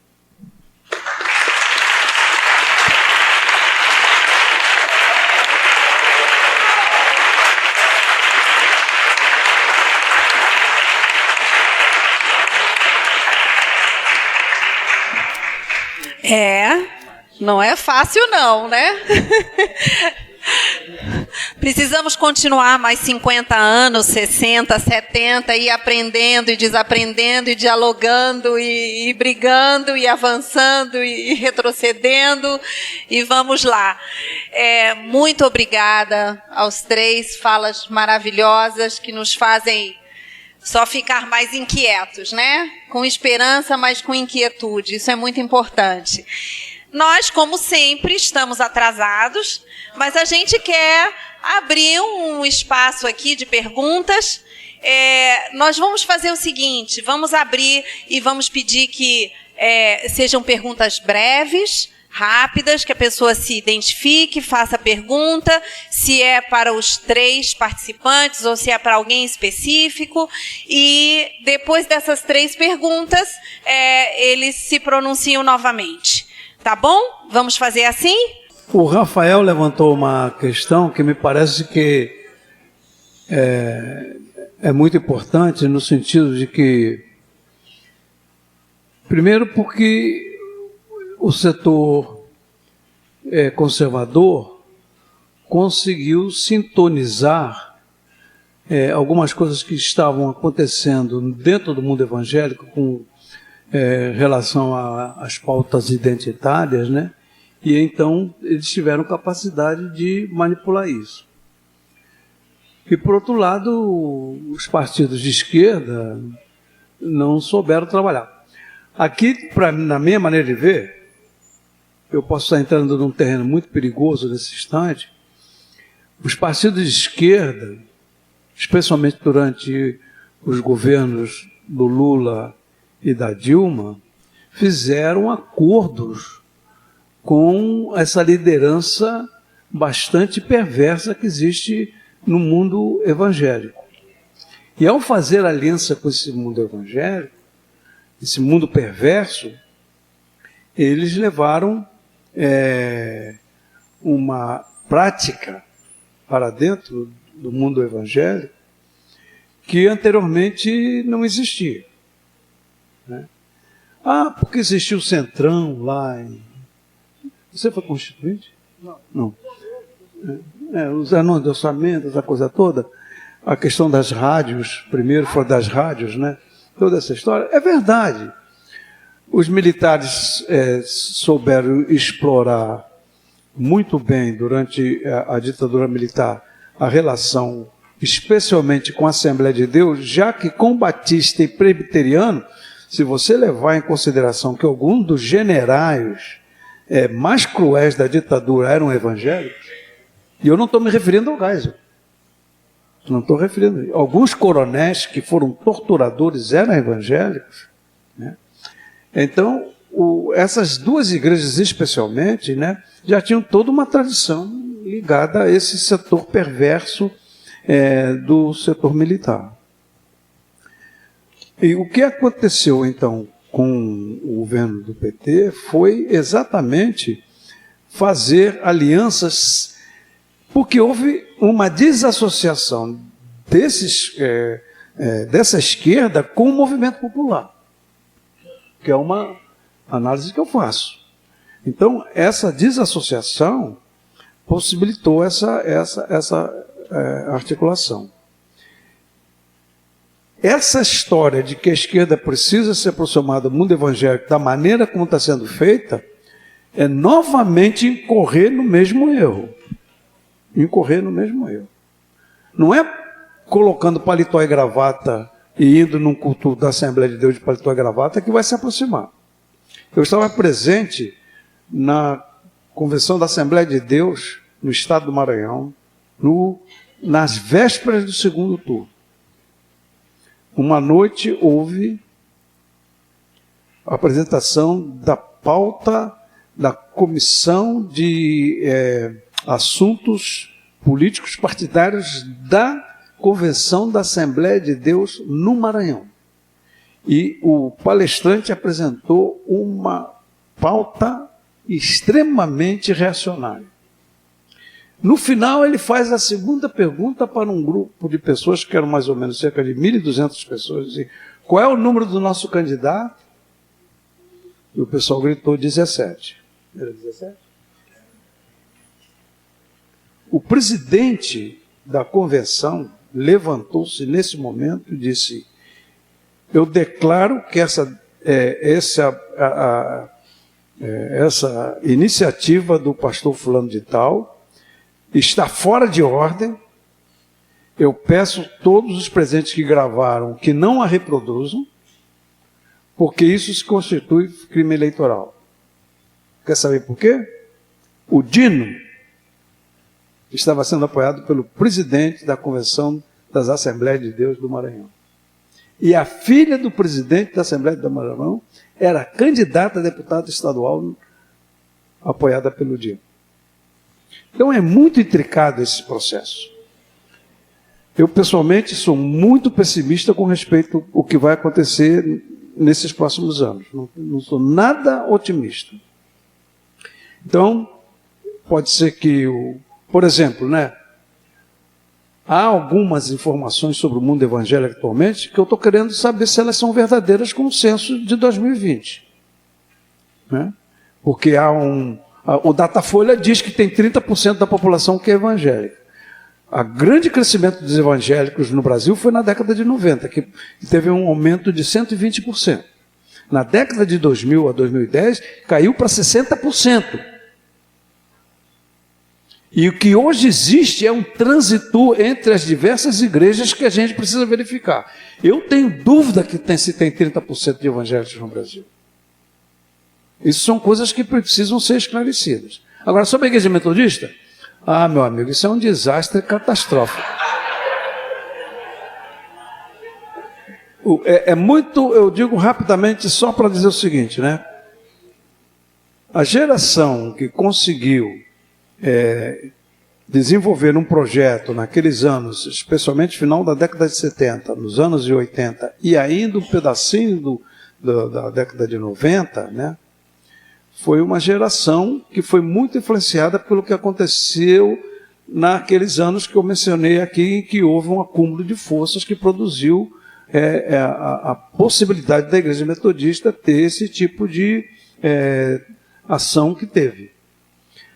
Mas eu falei aqui no final da minha apresentação que quando houve a regimentação dentro aqui da primeira região para que o Anderson Tinoco fosse eleito conselheiro dos juvenis, é porque os carismáticos já tinham adquirido força suficiente para descolar-se dos progressistas. E esse processo se acentuou. E aí vai se acentuar pelo seguinte: a década de 90 é a formação do neopentecostalismo no Brasil. Quer dizer, a formação do neopentecostalismo no Brasil vai, de uma certa forma, dar uma pauta da reformulação do perfil de igrejas como a Igreja Metodista. Batista e presbiteriano continuou como sempre foi, mas os metodistas não. Os metodistas hoje estão muito mais próximos dos neopentecostais do que dos pentecostais. Por isso que eu hoje estou ensinando numa faculdade da Assembleia de Deus. Né? Eu sou coordenador da implantação do curso de mestrado em Teologia Pentecostal da Faculdade Refidim, que pertence à Assembleia de Deus do Estado de Santa Catarina. E fui convidado por eles. E eles conhecem muito bem porque o meu currículo vitae está lá na internet. Qualquer pessoa pode pegar lá. Quem quiser conhecer, vai lá e ver meu depoimento na Comissão da Verdade. Né? Então, a minha biografia é conhecida. Quando eu cheguei lá, eu perguntei para o presidente da igreja: o senhor me conhece? Ele disse: conheço. Na igreja metodista, não me convido nem para fazer oração.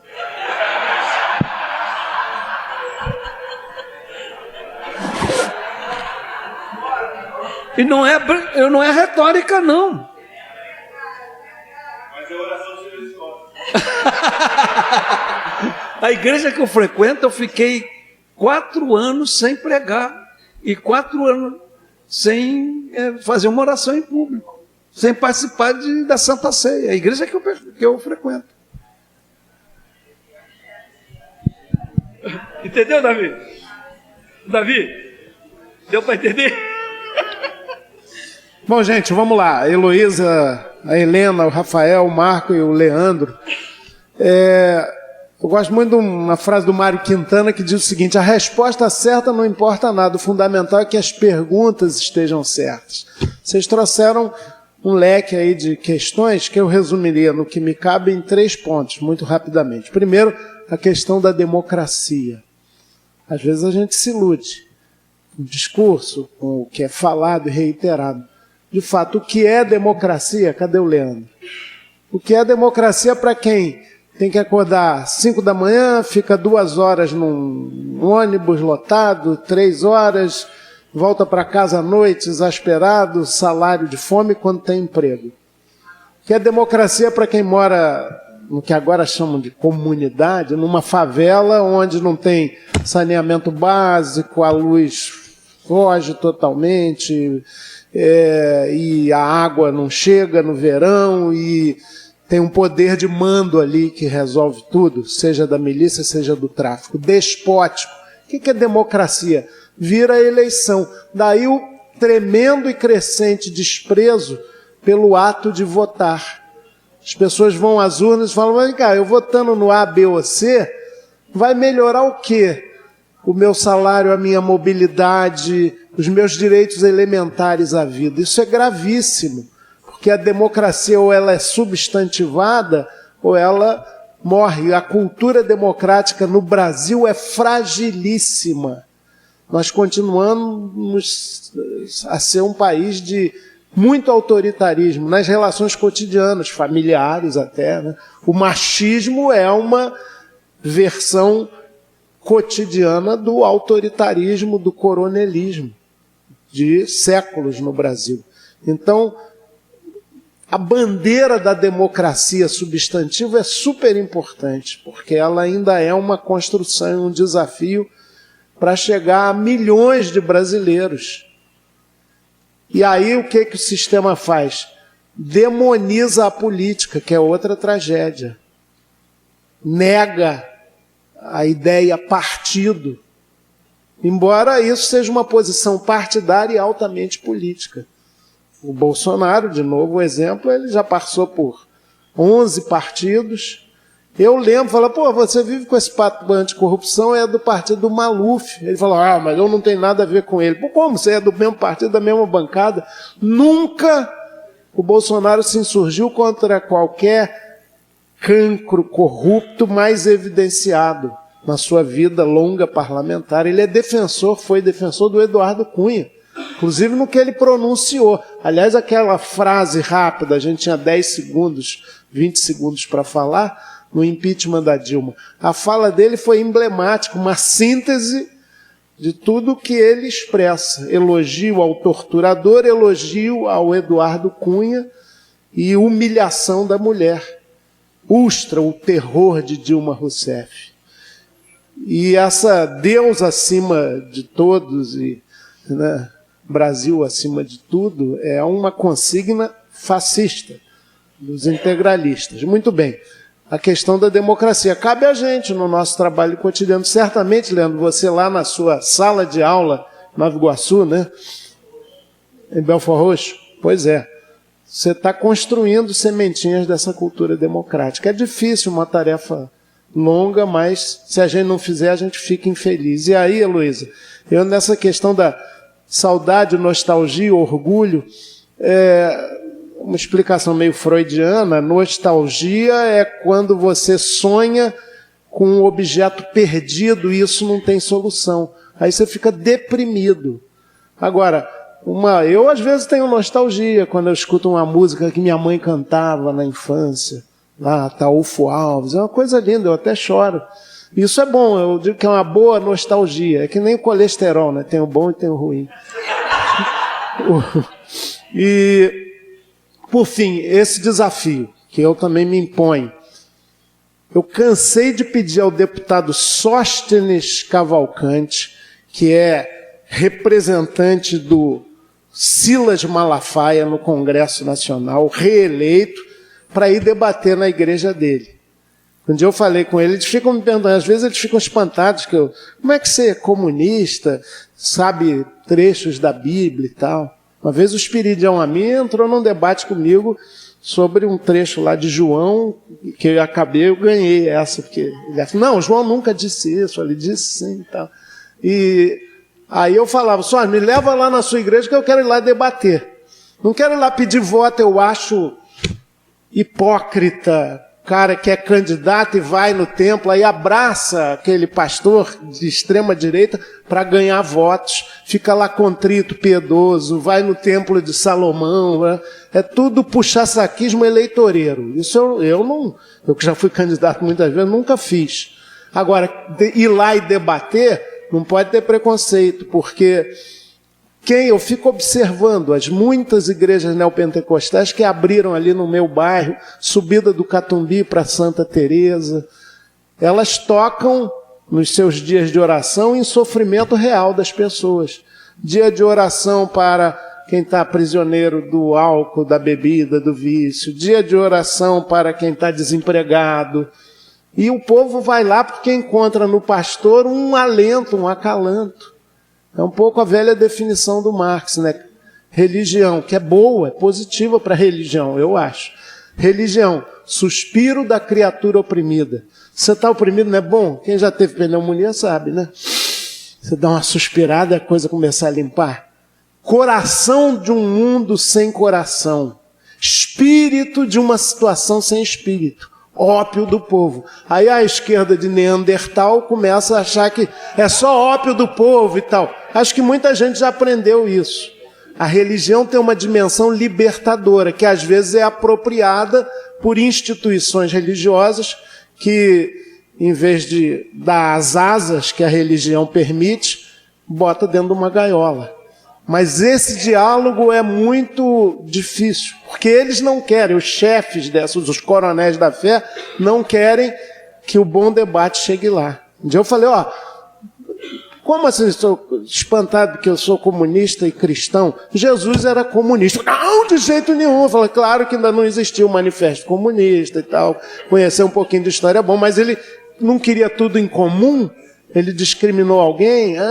Mas não é do jeito que vocês falam. Enfim, eu acho que tem um campo aí para a gente conversar e respeitar o fiel que vai lá buscar.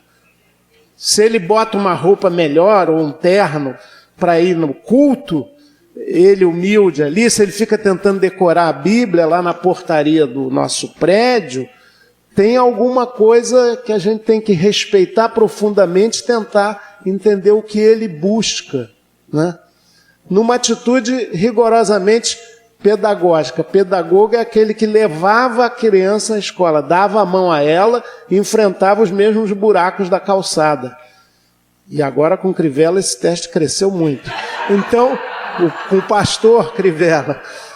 Então a gente tem que fazer o caminho deles e reaprender muita coisa. Acho que o desafio é esse. Eu primeiro queria falar que eu nem falei no começo, estava querendo correr muito para poder chegar no final, que eu participei do ISER, como foi lembrado aqui, e também do SED, né? Então eu queria e ao mesmo tempo com o pé na universidade. Então um pouco da característica, como a Cris e tal, o Milton Quintino, a Renata Menezes, a Sará Teles sabem, sempre foi nessa corda bamba, né? Então nesse sentido não tenho pouca vivência dentro de igreja. Ao mesmo tempo, por vários motivos, no mestrado eu fiz sobre os evangélicos, né? E no doutorado fiz sobre a Igreja Católica. Então é uma fala um pouco externa e interna, né? Um pouco dessa tensão que é a minha aqui. Então eu acho que começaria logo com a Heloísa a dizer, continuaremos, Heloísa. Onde é que ela está? Continuaremos. Para além de tudo, né? E depois, um pouco, acho que a questão da Helena, do Marco e do Leandro são todas muito próximas, né? Como, né? Um pouco essa ideia do caminho. Eu acho que você já tem tido experiências como essa, né? Eu acho que o Marco Davi, depois ele vai falar hoje, em algum momento, ele tem uma experiência de uma igreja, né? De uma possibilidade, de uma denominação que ele vai mostrar. Eu acho que é um caminho. Ou seja, quer dizer o seguinte, não tem um caminho só. Esse é o primeiro ponto em relação à comparação com o passado. A gente tinha muita vontade, né, e ter um projeto com tudo articulado, cada coisa no seu lugar e como fazer. Não é o caso, né? Eu acho que esse momento histórico exige ações simultâneas e a pergunta sempre, o que podemos fazer juntos, pontualmente, a partir de certos valores e objetivos, né? É duro falar nisso, porque dá uma ideia de fragmentação. Mas as mudanças sociais, hoje, nos dias de hoje, não estão sendo feitas com uma orquestra, né? Que se combina quando cada um vai entrar com o seu instrumento. Não é isso. Isso a gente poderia até falar um pouco mais. Por que não? Né? Mas não vamos poder falar hoje, em outro momento a gente fala. Então, o que eu acho, respondendo para os três, aí pegando o Leandro, por exemplo, eu acho que você coloca uma coisa importante, que é essa ideia de como dialogar com as pessoas que não têm o referente que nós temos. Eu acho que é uma grande pergunta. E a minha experiência particular, pequena, é um pouco fazer a segunda pergunta. Porque a primeira pergunta, a resposta vem exatamente da maneira que a gente já sabe, né? Ou vem machista, ou vem racista, ou vem... Tal. Se você fizer uma segunda ou terceira pergunta, você tem chance de estabelecer um diálogo. Queria colocar isso porque as pessoas têm estratégia de apresentação social. Elas se colocam no primeiro momento com aquela resposta que ela acha que o interlocutor imagina que ela deve ter, né? E um exemplo que eu quero dar bem rapidamente, uma pesquisadora de São Paulo fez um grupo focal com pessoas da periferia e perguntou quem era a favor do Estado mínimo. O grupo inteiro fez como fizeram aqui para Magali hoje. Levantaram a mão. Todo mundo era a favor do Estado mínimo. Ela podia ter parado a conversa ali. Ela foi adiante. Aí foi adiante, foi conversando, foi ouvindo outras respostas. Aí chegou uma pessoa e falou assim, eu sou a favor do Estado mínimo porque é o seguinte, eu tenho um filho gay na minha casa, eu acolho ele. Agora, o Estado não tem que dar palpite sobre a questão dos meus netos ir na escola e aprender a ser gay. Olha essa resposta, gente.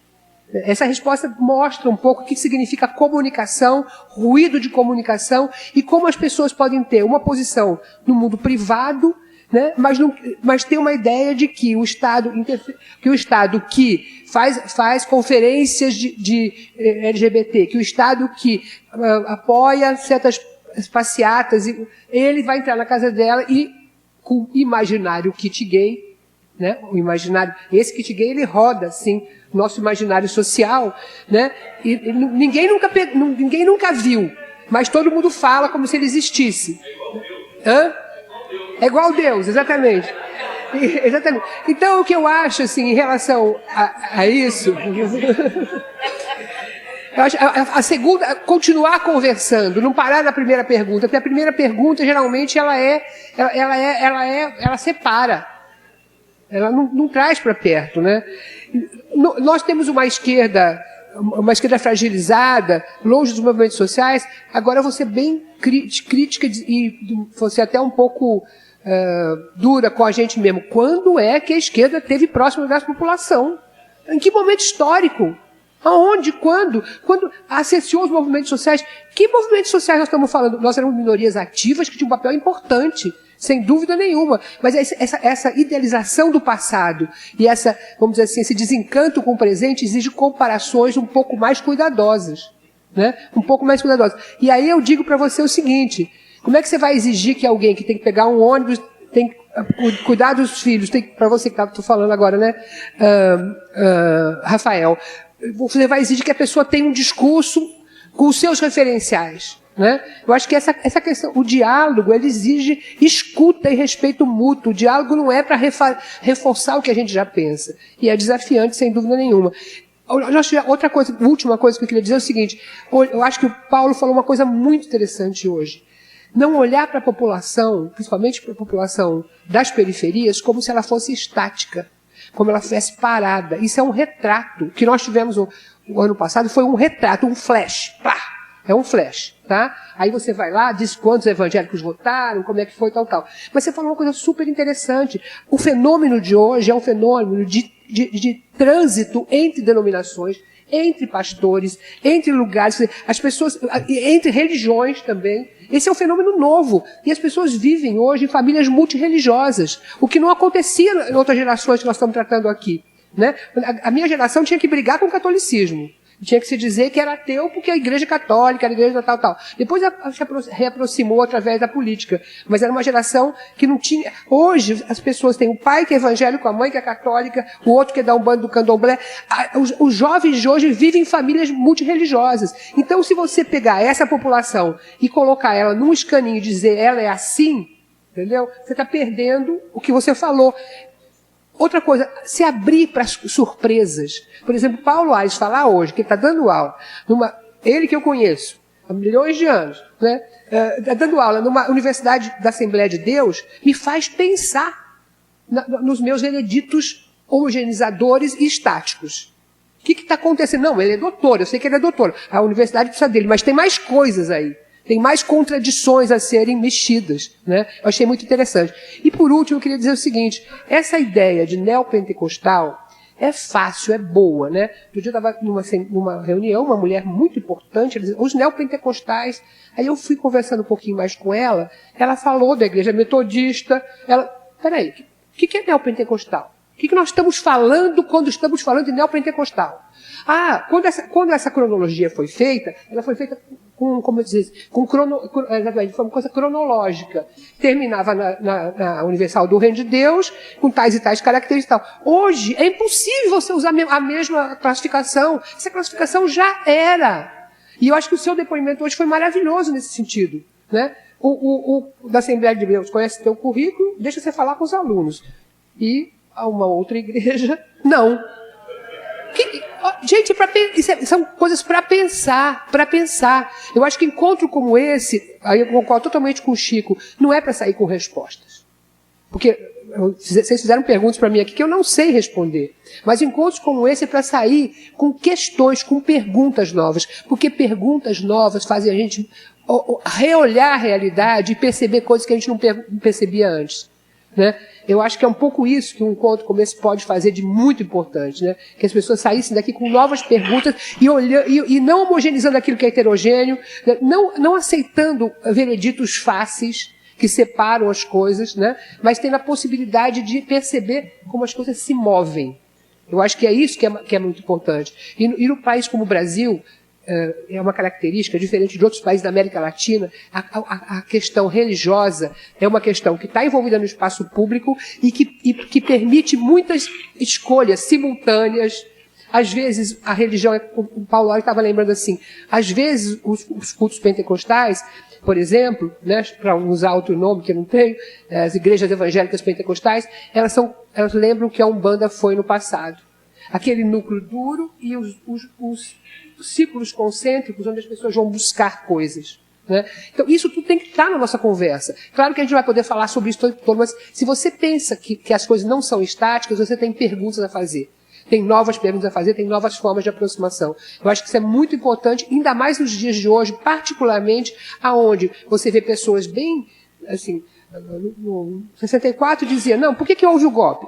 Houve o golpe por causa do MEC e o ZAID, cada um tinha uma tese. Hoje é muito comum, em todos os lugares que você vai ouvir. Não, foi a direita, os conservadores e os neopentecostais. É economia de raciocínio. Né? Eu não estou falando dos coronéis da fé. Os coronéis da fé, nós sabemos quem são e qual o papel que eles têm. Eu adoro essa expressão que é do pastor Vieira, Henrique Vieira. Ele separa bem o que são os coronéis da fé, que querem falar para os evangélicos, e o que é inúmeras possibilidades que você pode encontrar no povo evangélico. Eu acho que isso é uma coisa bem importante mesmo, a gente não ficar, porque senão, como eles dizem, você dá para os coronéis da fé a possibilidade de falar em nome dos evangélicos. Quando você repete isso, você está dando para eles um mandato, um reconhecimento que não é, na verdade, real. Então, eu terminaria por aí. Eu acho que a gente tem caminhos para pensar o passado, para revisitar o passado e para pensar o presente. O presente é animador? Para terminar. Não é. Porque ninguém podia imaginar que a gente chegaria em 2020 da maneira que a gente chegou. Agora, vamos lembrar que as coisas não são estáticas, que o que aconteceu no nosso país foi uma conjuntura é disposição de força em determinado momento. São forças estruturais, mas elas estavam daquela maneira. Ninguém garante que elas vão estar da mesma maneira daqui para frente. Se a gente conseguir não ter uma visão estática, uma visão classificatória, a gente pode encontrar caminhos. É isso que eu espero e eu tenho bastante esperança.